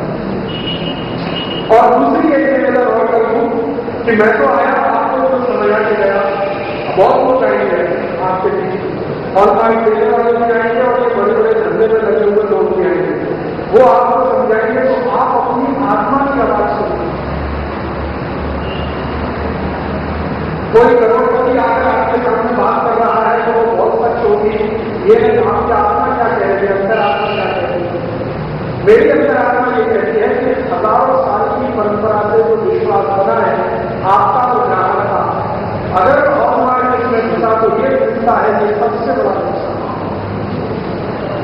हॉलमार्क 20,000 रुपए का ले लिया, 20,000 रुपए तो बड़ी रकम नहीं है, लेकिन उसके लेते ही जो विश्वास टूटेगा, मैंने बताया, ग्राहक कहेगा अच्छा अभी तक आपने बिना हॉलमार्क का दिया, इसका मतलब घटिया था, अब हॉलमार्क वाला ज्यादा अच्छा है, जबकि ये ज्यादा कीमती जिसमें हो सकती है वो आपकी याद में नहीं रखता। तो ये विश्वास का तो सब निकल जाएगा, हमें वो विश्वास बचाना है। ये मेरी आपसे विनती है और यही मेरी आपसे गुजारिश है, प्रार्थना है कि आप इस संदेश को तेजी से जितना फैला सकें फैलाइए। मैंने सबसे पहली सभा इस विषय पर नागपुर में की थी। आज मुझे खुशी है कि नागपुर से होकर जलगांव में हुई, जलगांव के बाद बड़ौदा में हुई, कल को सांगली में होगी, औरंगाबाद में होगी, धीरे धीरे सब महाराष्ट्र का संदेशा पहुंचेगा, बाद में गुजरात में और दूसरे राज्यों में, और साल भर में हम एक माहौल पूरे देश में बना देंगे कि बहुत सारे सराफा जापानी खड़े होकर कहते हमें ये नहीं चाहिए। और सरकार को हमें इसको कैंसिल करना ही पड़ेगा, क्योंकि जनता की अगर सहयोग नहीं है सरकार कुछ नहीं। और ये बात महात्मा गांधी हमको सिखा कर गए कि जब सरकार बहुत अत्याचार करने लगे तो अपराधियों पर और बहिष्कार करो, 2 मिनट में सरेंडर कर देते। और गांधी जी ने 300 हथियारों से अंग्रेजों को सरेंडर करा दिया। तो ये तो कुछ नहीं है जो आज हम यहाँ पर अंग्रेजों की ताकत को 50 देशों में राज चल रहा था उनका, गांधी जी ने उनको भी सरेंडर करा दिया। मनमोहन जी का राज को 50 देशों में नहीं चलता है, भारत में भी ठीक से नहीं चल पाता है। तो ये तो 2 मिनट में सरेंडर कर देंगे, इतना दम नहीं है। आपकी एकता अगर बड़ी है, ग्राहकों का आपसे जुड़ाव है, तो ये बिल्कुल आसान है। और तीसरा आपकी काम ये करो, आज से आपके ग्राहकों को बोलो कि देखो भाई एक 50 पैसे का पोस्ट कार्ड दे, 50 पैसे का एक पोस्ट कार्ड दे, किसको? उपभोक्ता मामलों के मंत्री, उसमें ग्राहक लेके आप लोग ले, ग्राहक लेके कि हमसे बिना पूछे आप लोग हॉलमार्क कैसे लाए। ये तो ग्राहक की परमिशन से आने था।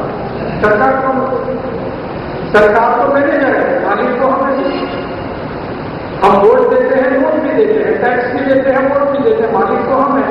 हमने तो नहीं कहा आपसे हॉलमार्क लाओ, किसी ग्राहक ने कहा, मैं ग्राहक हूं, मैंने आज तक नहीं कहा कि आपने हॉलमार्क चाहिए। मेरी आई ग्राहक है, उसने आज तक नहीं कहा हॉलमार्क चाहिए। हमारे देश में करोड़ों ग्राहक हैं जिन्होंने कभी नहीं कहा। मुझे याद नहीं है कि कभी किसी गांव में रैली हुई हो मुंबई में, दिल्ली में, ग्राहकों की तरफ से कि हॉलमार्क होना ही चाहिए, ऐसा हमने नहीं कहा।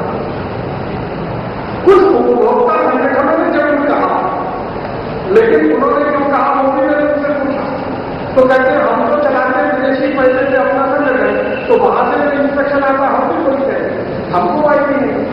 एक उपभोक्ता संगठन को मैंने पूछा तुमने कैरेटोमीटर देखा है, तुमको मालूम है वो सिद्धांत क्या है जिसके आधार पर ये काम करता है? जिंदगी में कभी कैरेटोमीटर नहीं देखा, लेकिन अभियान चला दिया कैरेटोमीटर लगाओ, कैरेटोमीटर लगाओ।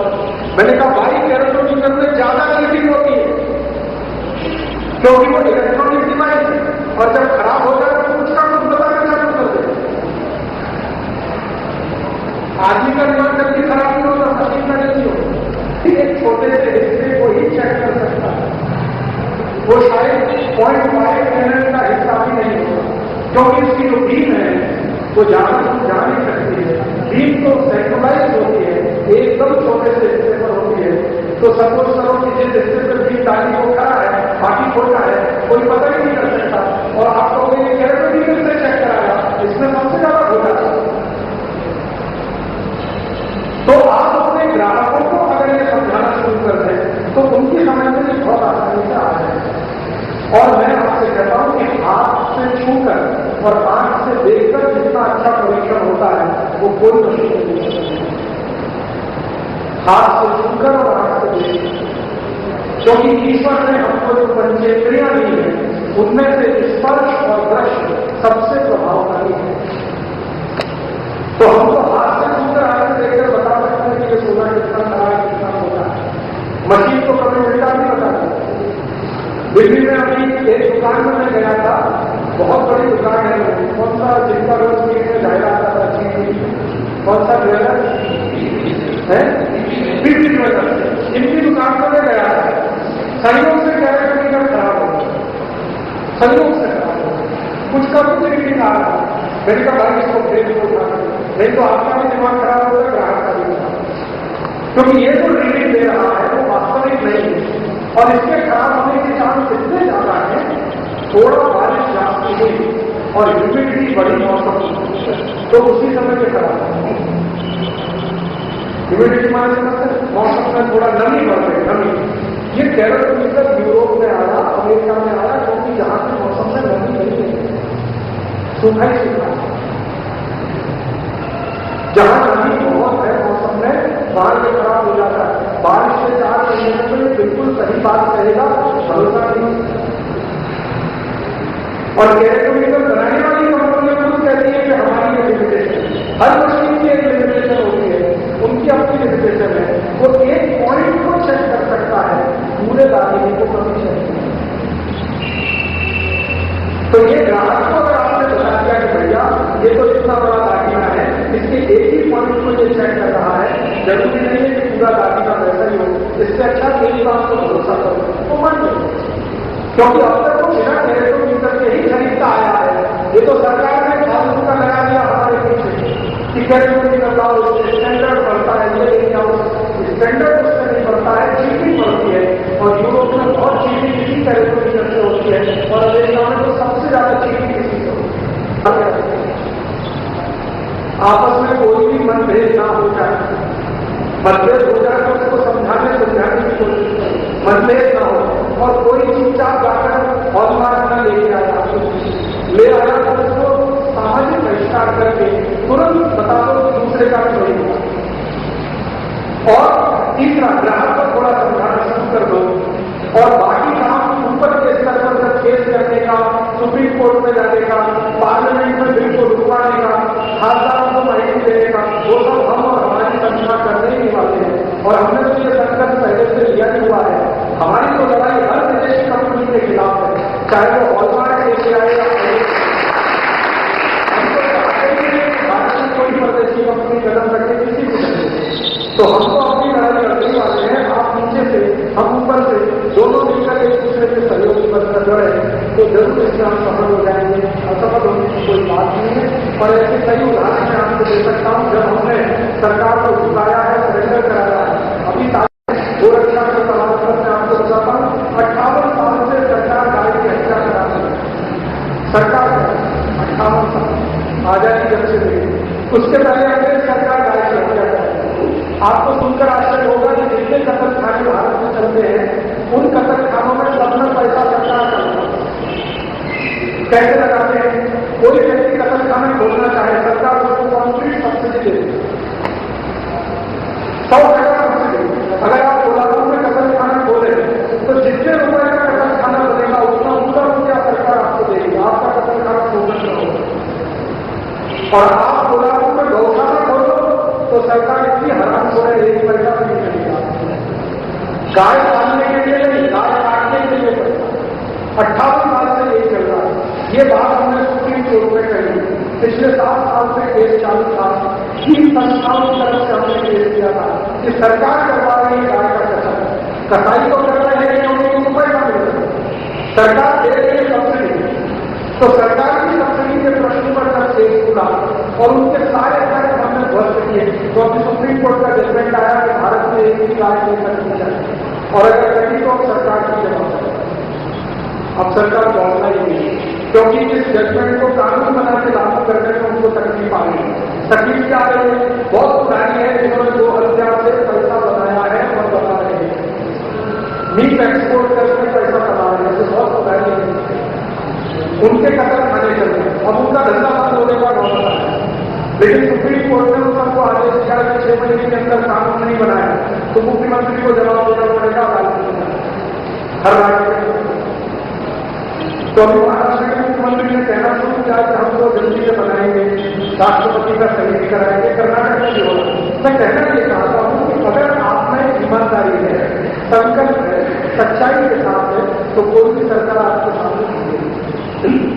58 साल में जो गाय की हत्या चल रही थी, सरकार जिसमें लगी हुई थी, आपको बंद हो जाएगी थोड़े दिनों में। गाय ही नहीं, गाय वंश का कोई प्राणी अगर कटा तो पुलिस ऑफिसर से लेकर मुख्यमंत्री किसी भी फैसले ऑर्डर में बिल्कुल स्पष्ट लिखा हुआ कि जिस पुलिस स्टेशन के सामने से गाय गुजर गई उसके ऑफिसर की जिम्मेदारी निकाल। तो ये हुआ है, इसलिए निराश होने की कोई बात नहीं। कभी भी आप निराश मत करिए, कभी भी ये मत सोचिए कि होगा कि नहीं होगा। आप ईमानदारी से संकल्प के साथ एकता बनाकर चलते चले जाइए, हर काम होगा। तो मैं इतना ही आपसे निवेदन करने आया कि आप अपने बीच में पहले एकजुट बनिए, संकल्प ले लीजिए कि हम जब तक सब मिलकर पहले करेंगे कोई और मार्ग नहीं देगा, और ये माहिती धीरे धीरे दूसरे गाँव में चलाना शुरू करिए। मैंने इसके लिए 2 कैसे बनाने वो आप ले जाएंगे, उधर स्टॉल में है, उनको बांटिए, कॉपी करिए, हजारों की संख्या में लोगों को दीजिए, और वो एक पत्रक चाहिए जो आपसे कहा बनाने के लिए, वो पत्रक हमने बनाया, हमारे बनने का है, आप उसे बना लीजिए, पूरा ऑफिस में पड़ा हुआ है, संजय प्रदेशी को फोन कर दीजिए, वो भेज देंगे, और आप फिर उसकी रीकॉपी करिए, रीप्रिंट करिए, हजारों लाखों की संख्या में छापिए और बांटना शुरू कर दीजिए। थोड़े दिन में ग्राहकों को जब ये समझ आ जाए तो ग्राहकों की एक सभा बुलाइए, फिर उसमें मैं उनको ये समझाऊंगा, तो आप व्यापारी और ग्राहक के एकजुट हो गए तो फिर ये लड़ाई आगे बढ़ेगी और शायद हम उसमें जीत पाएंगे। ये मेरा आपसे व्यक्तिगत निवेदन है। और एक छोटी सी चलते चलते बात, और फिर आपके कोई प्रश्न हो तो मैं उसका उत्तर जरूर दूंगा कि आप अपनी जिंदगी में कोई भी बड़ा काम करें तो उसके लिए एक छोटा काम और करें कि आपका मन, बुद्धि और शरीर तीनों स्वस्थ रहे। ये बहुत आवश्यक है। कोई भी बड़ी लड़ाई लड़ने के लिए मन, बुद्धि और शरीर तीनों स्वस्थ रहे, क्योंकि बुद्धि से मदद मिलती है सोचने में, मन संकल्प कराता है और शरीर उसको वाहन बनाता है। हमारे भारत में एक पुरानी कहावत है, चर ऋषि की कभी भी कोई भी बड़ा काम करने के लिए निकलो तो पहले स्वयं स्वस्थ बनो, तब ये काम आसान। नहीं तो क्या होता है कि इस तरह के काम में जब हम आगे बढ़ते हैं तो मेंटल टॉर्चर होता है, मेंटल टॉर्चर, और वो करने वाले बैठे हुए, और इस मेंटल टॉर्चर में कोई टूट जाता है तो वहीं से काम खराब होता है। तो आप मेंटली साउंड रहे, मानसिक रूप से आप में शक्ति रहे और शरीर में भी थोड़ा रेजिस्टेंस रहे। इसके लिए मेरी एक छोटी सी बात है जो आप स्वीकार कर सकते। आप अपने रूटीन को थोड़ा व्यवस्थित करिए, खान पान को थोड़ा व्यवस्थित करिए, ताकि बड़ा काम करने की शक्ति आपको मिले। थोड़े दिन में क्या होगा कि जब आप अपनी ताकत से लग जाएंगे तो हॉलमार्क वाले कुछ नहीं बैठेंगे, क्योंकि उन्होंने वहां करोड़ों रुपये भर रखा है। ये दुकानियों को रिश्वत देते देना है, वो समय आपको और ज्यादा मानसिक शक्ति की जरूरत होगी। तो आप अभी से थोड़ा अपने शरीर पर ध्यान देना शुरू करें तो ये आपने आ जाएगा। शरीर बहुत सुरक्षित रहे, रेजिस्टेंस वाला रहे और मन में शक्ति बहुत रहे, संकल्प रहे। इसके लिए 4 उपाय हैं। सबसे पहला कि आप भोजन के बाद पानी पीना बंद करें, 1 घंटे के बाद पानी पीना। भोजन के बाद कुछ पीना पड़े तो ताक पियो, दूध पियो, जूस पियो, पानी एक ताप से बनता है, क्योंकि शरीर का रेजिस्टेंस सबसे ज्यादा तब आता है जब आपका खाया हुआ भोजन पूरा पच जाता है। जो कुछ खाया है उसका पाचन होना बहुत आवश्यक है, और पाचन होने के लिए 1-1.25 घंटे का समय लगता है। और भोजन के पाचन होने में सबसे बड़ी बाधा अगर कोई है तो पानी है, क्योंकि भोजन को पाचन होने के लिए पेट में गर्मी लगती है, जिसको जठराग्नि भी कहते हैं। और पानी अगर पिया तो वो अग्नि शांत होती है, तो फिर पचता नहीं है। तो आयुर्वेद का सरल सूत्र है कि शरीर को तंदुरुस्त रखना और मन को ऊर्जावान बनाना, तो इसके लिए भोजन के बाद पानी नहीं पीना, 1 ताप के बाद। ये नियम आप धारण करो तो आपकी 50% बीमारियां तो दूर हो जाएंगी। मन, बुद्धि, शरीर तीनों एक साथ आता है।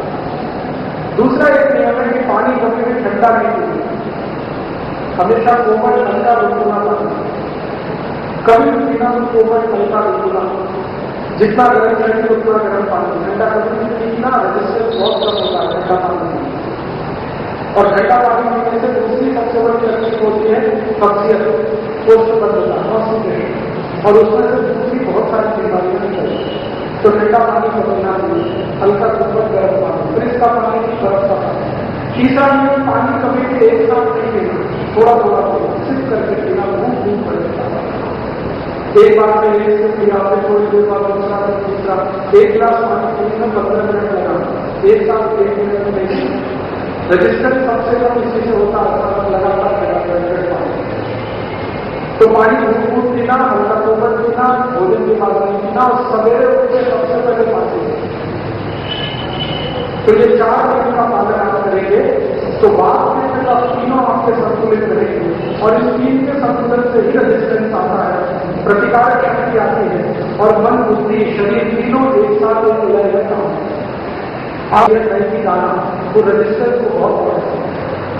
मैथी दाना छोटा छोटा पीले रंग का होता है, उसको रात को पानी में डालें, सवेरे उस पानी को पी लें, तो ये मैथी दाने से रेजिस्टेंस बहुत अच्छा रहता है, और खून को बराबर साफ करती रहती है। अगर आपका खून स्वच्छ है, पवित्र है, तंदुरुस्त है, तो कोई बीमारी नहीं होना चाहिए। और थोड़ी शरीर में कहीं कोई कमजोरी होगी तो ये मैथी दाना बिल्कुल ठीक है। जैसे डायबिटीज है तो सबसे कमजोर शरीर डायबिटीज आदमी का होता है, मन भी कमजोर होता है, शरीर भी कमजोर होता है। आप में से किसी को भी डायबिटीज है तो हाथ से पानी में डालो, सवेरे पानी, और इस मैथी दाने से घुटने का दर्द जाएगा, कमर का दर्द जाएगा, डायबिटीज चली जाएगी, मन, बुद्धि, शरीर तीनों तंदुरुस्त बनेंगे। और अंत में ये मैथी दाना आपको वज्र जैसा बना देगा, शरीर एकदम इतना कठोर हो जाएगा कि आसानी से कोई दूसरी बीमारी नहीं आ। ऐसी ही एक बहुत अच्छी औषधि है हमारे स्वयं घर में, दालचीनी। दालचीनी का पाउडर शहद के साथ या गर्म पानी के साथ लेंगे तो भी शरीर से 48 रोग जाएंगे, शरीर दुरुस्त हो। हमारे घर में ऐसी एक बहुत अच्छी औषधि है हल्दी, स्वयं घर। हल्दी नियमित रूप से आप प्रयोग करो, थोड़ा दूध में डालकर लेते रहो, बहुत सारी बीमारियां कमी आती हैं। और ऐसे ही हमारे स्वयं घर में बहुत अच्छी औषधि है जीरा। पेट की कोई तकलीफ हो जाए, जीरे का पानी ले। हमारे स्वयं घर में 148 औषधि है, उन पर बराबर नजर रखो। कभी भी तकलीफ हो जाए तो उनका इस्तेमाल करो, क्योंकि डॉक्टर के यहाँ से आपको दवा आपको सब रेजिस्टेंस को कम करने वाली है। एलोपैथी में एक भी औषधि नहीं है। वो एलोपैथी वाले को कहते हैं हमारे पास जहर है, वो खुद कहते हैं, और आप एक बीमारी से दूसरी बीमारी में ढूंढते रहते। एलोपैथी कभी भी संपूर्ण स्वस्थ नहीं रहते।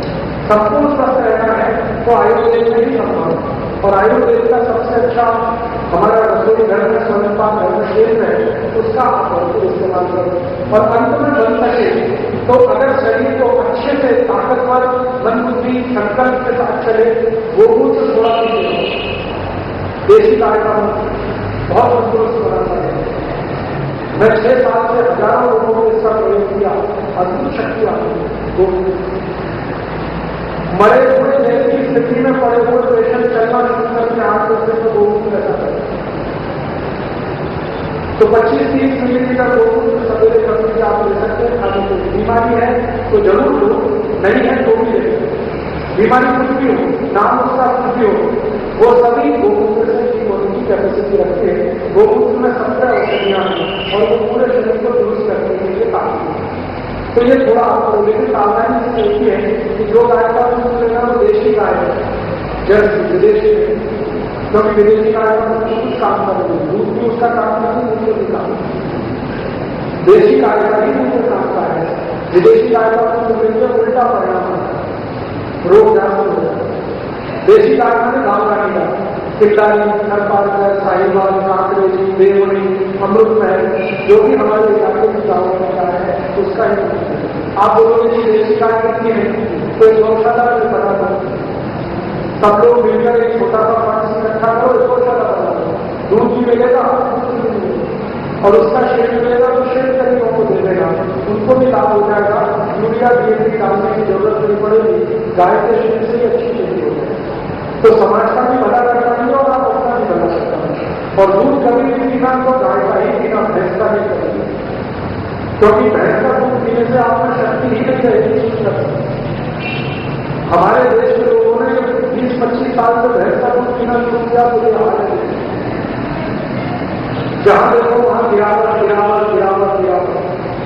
कारण इसका क्या? भैंस का दूध तामसिक, और वो तामस वाला दूध पीकर सबकी बुद्धि भी कैसे हो, जैसी भैंस है वैसे भैंस जैसी बुद्धि सबकी हो। इसलिए आपकी गलती से बुद्धि, और भैंस को देख लो ना समझ में आ जाएगा, कहीं खड़ी हो जाए, रखती नहीं अपने से, डंडा मारना पड़ता है तो हटती है, सामने से कट आ जाए, पीछे से बस आ रहा हॉर्न की बजाय जो भी हटती है, क्योंकि अकल नहीं है उसको, बुद्धि नहीं है। भैंस कभी भी कीचड़ में जाके बैठे नहीं, उससे तो निकलती नहीं है, और इतनी मूर्ख होती है कभी अपने बच्चे को पहचानती नहीं है। एक भैंस का बच्चा दूसरे के साथ चला जाता है, दूसरे का पहले के साथ चला आता है, और भैंस का बच्चा बनता है उसको भूसा भर के खड़ा करते तो दूध दे देती है, माई नहीं है जो माई।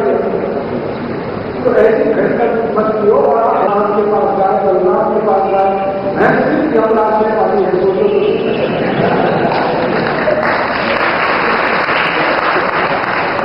और मुझे बड़ा दुख होता है, बोला तो आपको भैंस ही भैंस दिखाई देती है।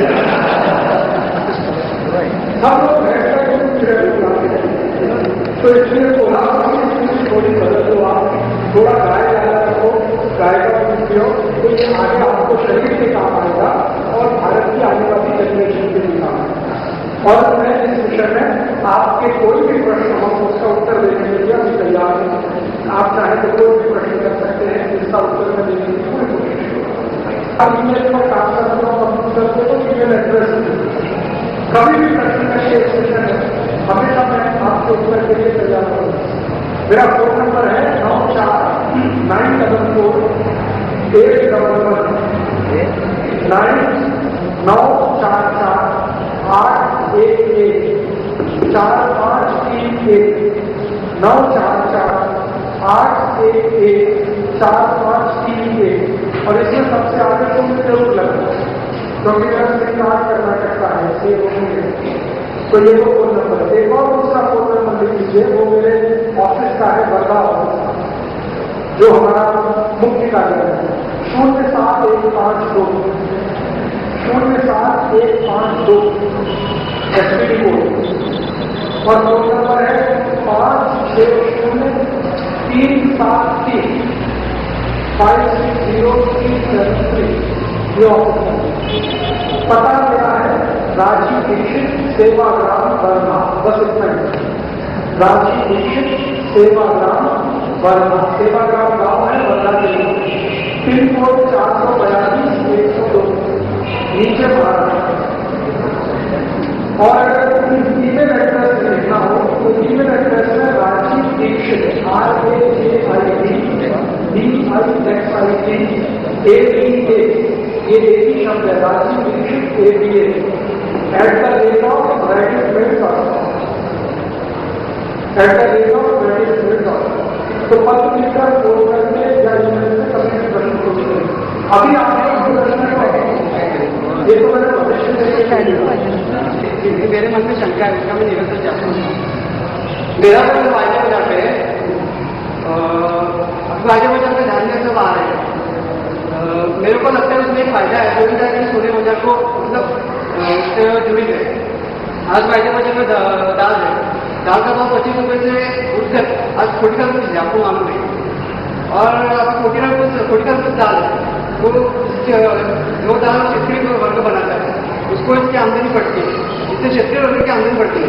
और आपने व्याख्यान में कहा खुद आपने कहा जो क्षेत्रीय वर्ग है उससे आप सोना व्यापार जुड़े थे, उनके घर में शादी है तो हमारा सीजन है, या मतलब सब जानते हैं, तो अगर उनके पास पैसा तो हमारे पास जो पैसा आएगा तो मैं इसका आपको आपका प्रश्न बहुत अच्छा है और इस वस्तु आने से भाव बढ़ता है और क्षेत्र की आमदनी उससे बढ़ती होगी तो महाराष्ट्र में कोई क्षेत्र को आत्महत्या नहीं करनी पड़ती।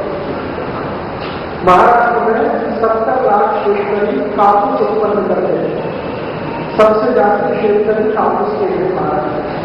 फिर दूसरा है 45 लाख क्षेत्री दूध उत्पन्न करते हैं, लगभग 47 लाख क्षेत्री हैं जो ज्वारी बाजरी गेहूं उत्पन्न करते हैं और मुश्किल से 5 या 7 लाख क्षेत्री हैं जो उड़द की दाल निकालता है। तो ये महाराष्ट्र की सबसे ज्यादा क्षेत्री है कापूस से। कापूस फायदा बाजार पर है, आपको मालूम है। खेती उत्पन्न में सबसे पहले कापूस ही आएगा फायदा। आज स्थिति ये है कि 5 साल पहले कापूस को 3600 रुपये क्विंटल भाव था, अभी वो 1700 रुपये क्विंटल। तो ये वायदा बाजार आसमान को चढ़ा के जमीन में जब गिराता है ना तो अंत में आत्महत्या करेगा। क्षेत्रीय समाज ने क्या किया मैं बताता हूं। जब वायदा बाजार शुरू हुआ ना 5-6 साल पहले, सबसे पहले कापूस आ गया, परिणाम हुआ 2600 रुपये 2700 रुपये क्विंटल भाव मिला, सरकार ने नहीं दिया। क्षेत्रीय वर्ग को क्या लगा कि कापूस बहुत जास्ती करो, भाव थोड़ा मिला कापूस ही कापूस। 70 लाख क्षेत्रीय अपनी बाकी सब खेती छोड़कर कापूस को लगा। अंत में क्या हुआ, वायदा बाजार में जो खिलाड़ी है ना वो कुछ दिमाग रखते थे, उन्होंने यहाँ से 70 लाख क्षेत्रीय को कापूस से लगा के आराम से उस बाजार को गिराया, क्योंकि ये उनके कंट्रोल में है सरकार के। तो जो 2600 रुपये क्विंटल का 1700 रुपये क्विंटल हुआ। अब स्थिति यह है कि जो क्षेत्रीय ने बाकी सब बंद कर दिया कापूस आधारित खेती, उसको फिर थोड़े दिन के बाद सरकार ने कहा अच्छा अभी तुम ऐसा करो बीटी कॉटन करो, तो बीटी कॉटन लगा दिया। 50 रुपये का पहले बीज आता था, अब 1800 रुपये का आता है। अब बीटी कॉटन करो तो ये खत लगाओ ये खत लगाओ, परिणाम ये हुआ क्षेत्र को 1 हेक्टेयर खेती में 12,000 रुपये का खर्चा हो गया और 1 एकड़ खेती में जो कापूस उत्पन्न होकर बाजार में मिलता है तो 8,000 7,000 9,000 मिलता है, 12,000 खर्चा है। अब वो 3,000 का जो घाटा उसको पूर्ति करने के लिए कर्ज लेता है और कर्ज का ब्याज भरता है, फिर कर्ज लेता है और जब देने की ताकत नहीं होती तो कल्पना की बात है, लाभ होता है एजेंट शेतकरी।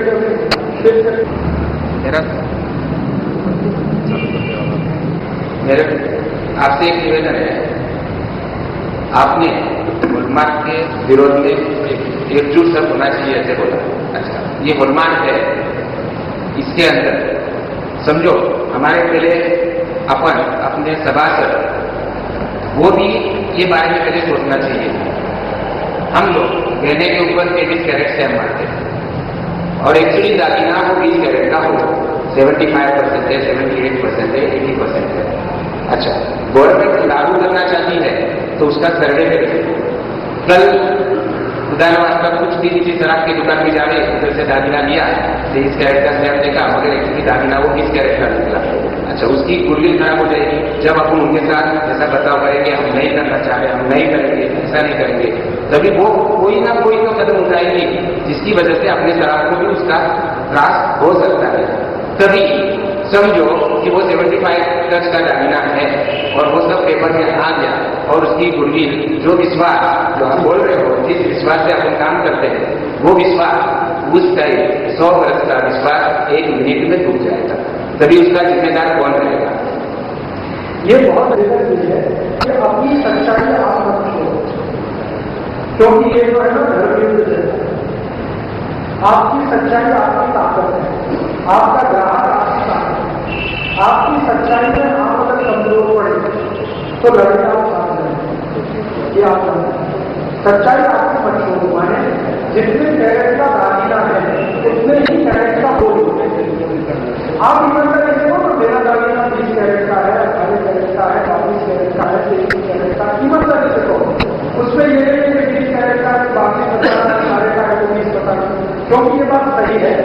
ऐसा थोड़े दिन में होगा। जब 2008 में कंपल्सरी करेंगे ना हॉलमार्क, तो वो एडमिशन सर्वे करेंगे या एडमिशन आपके यहाँ आकर चेक करेंगे, और वो ये होगा किसी भी दुकान में थोड़ा भी आपको तालिका मिला, उस पर क्लेम कुछ किया गया है, वास्तविकता कुछ भी नहीं, तो उनको आधार मिलेगा, आपको गाली दे देगा, और वो फिर पूरे तरह का हो जाता है।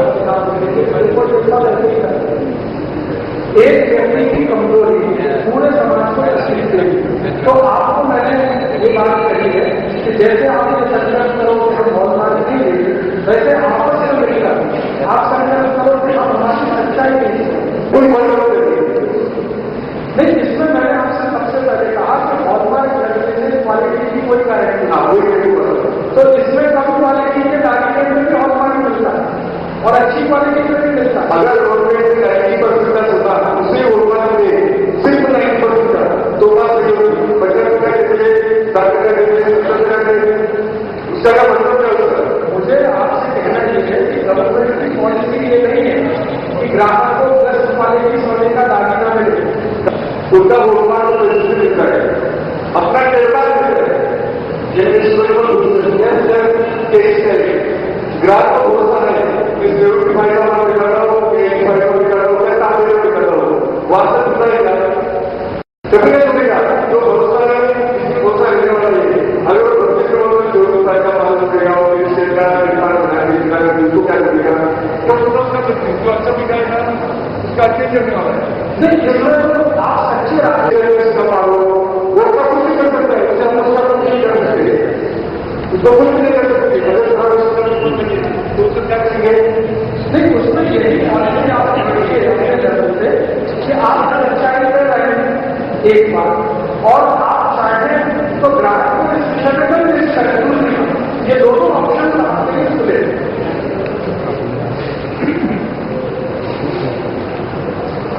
करत असताना कोल्हापूर शराब व्यापारी संघ म्हणून आहे, तर त्यांना आपण ज्यावेळी हे आपल्याला सांगतात, आपण व्याख्यान आणले म्हणजे त्यांचं मार्गदर्शन घ्यायला आणतं, त्यांचं मार्गदर्शन आपण घेत असताना आपल्याला कुठेही अयोग्य म्हणजे त्याचं ही सध्या म्हणून आपण कुठं चुकू नये म्हणून मी त्याला विचारलं, आम्ही आंदोलन करा म्हणून सांगितलं त्याला, आणि उद्या आपला माल असा आहे की उद्या कुठेतरी आपण प्रॉब्लेम लागलो तर कोल्हापूर शराब व्यापारी संघाचं नाव त्यात असं कुठेही गोवलं जातं.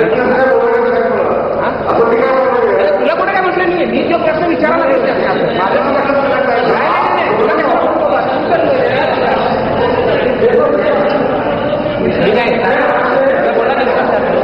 मला त्याला हा विषय काय एवढा समजलो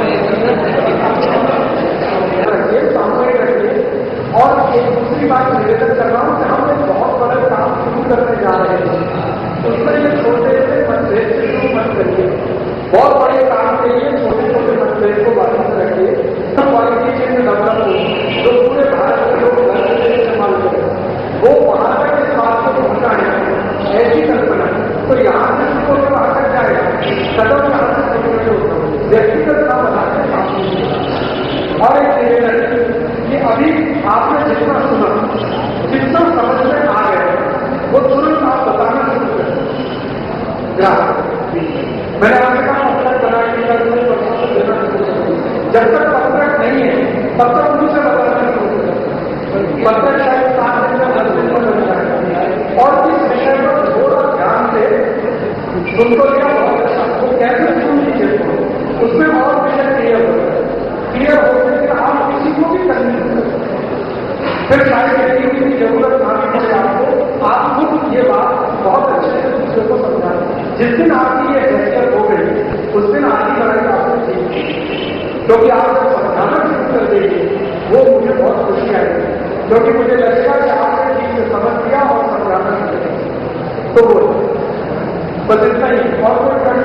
हाँ,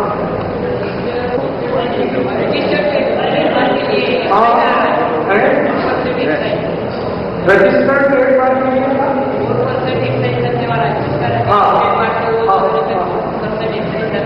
बिल्कुल आएगा। हाँ, अगर आपको गवर्नमेंट ऑथोरिटी आगे इंडस्ट्रियल एक्ट के कानून लागू होंगे, उसमें एक्साइज भी आएगा। हाँ, बिल्कुल आएगा, और दूसरी चीजें धीरे धीरे आएंगे। तो आप इस बात को ध्यान रखिए कि आप जब रजिस्ट्रेशन कराएं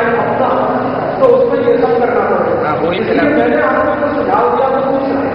मैंने सुझाव दिया कि आप क्वालिटी मार्क रजिस्टर कराइए अपना, उसमें ऐसा नहीं है। क्वालिटी मार्क और रजिस्टर्ड मार्क दोनों में अंतर है, आप समझ नहीं पा रहे। क्वालिटी मार्क बिल्कुल अलग चीज है, रजिस्ट्रेशन का मार्क अलग चीज है। आप क्वालिटी मार्क रजिस्टर कराइए, जैसे मैंने मेरी बात बताया ना, हमें कोई एक्सरसाइज नहीं करना पड़ता, हमें कोई सिस्टमेटिक नहीं करना पड़ता। गारंटी हमने ली है कि जो मार्ग पर ये स्वानंद चिन्ह होगा वो खराब मार्ग होगा, वो गारंटी हमारी है। और वो गारंटी देने के पहले हम वो सामान को चेक कर लेते हैं जिस पर ये हम देते हैं, और जो बनाने वाला है उसके साथ हमारा एक अंडरस्टैंडिंग रहता है कि भाई क्वालिटी गिराएगी तो ये मार्ग हम वापस ले लेंगे आपसे। तो वो क्वालिटी मार्क का जो रजिस्ट्रेशन है और आपका ट्रेडमार्क रजिस्ट्रेशन दोनों अलग बातें हैं। क्वालिटी मार्क रजिस्ट्रेशन सामूहिक आप रहेंगे, उसमें एक्साइज का प्रॉब्लम नहीं है। व्यक्तिगत रूप से जब आप ट्रेडमार्क लेने जाएंगे तो उसमें एक्साइज भी आएगा, दूसरे टैक्सेस भी आएंगे। अभी अगर कोई प्रश्न नहीं है तो आगे कोई भी प्रश्न के लिए मैंने आपको खुला है, आप कर सकते हैं। और आपसे फिर एक बार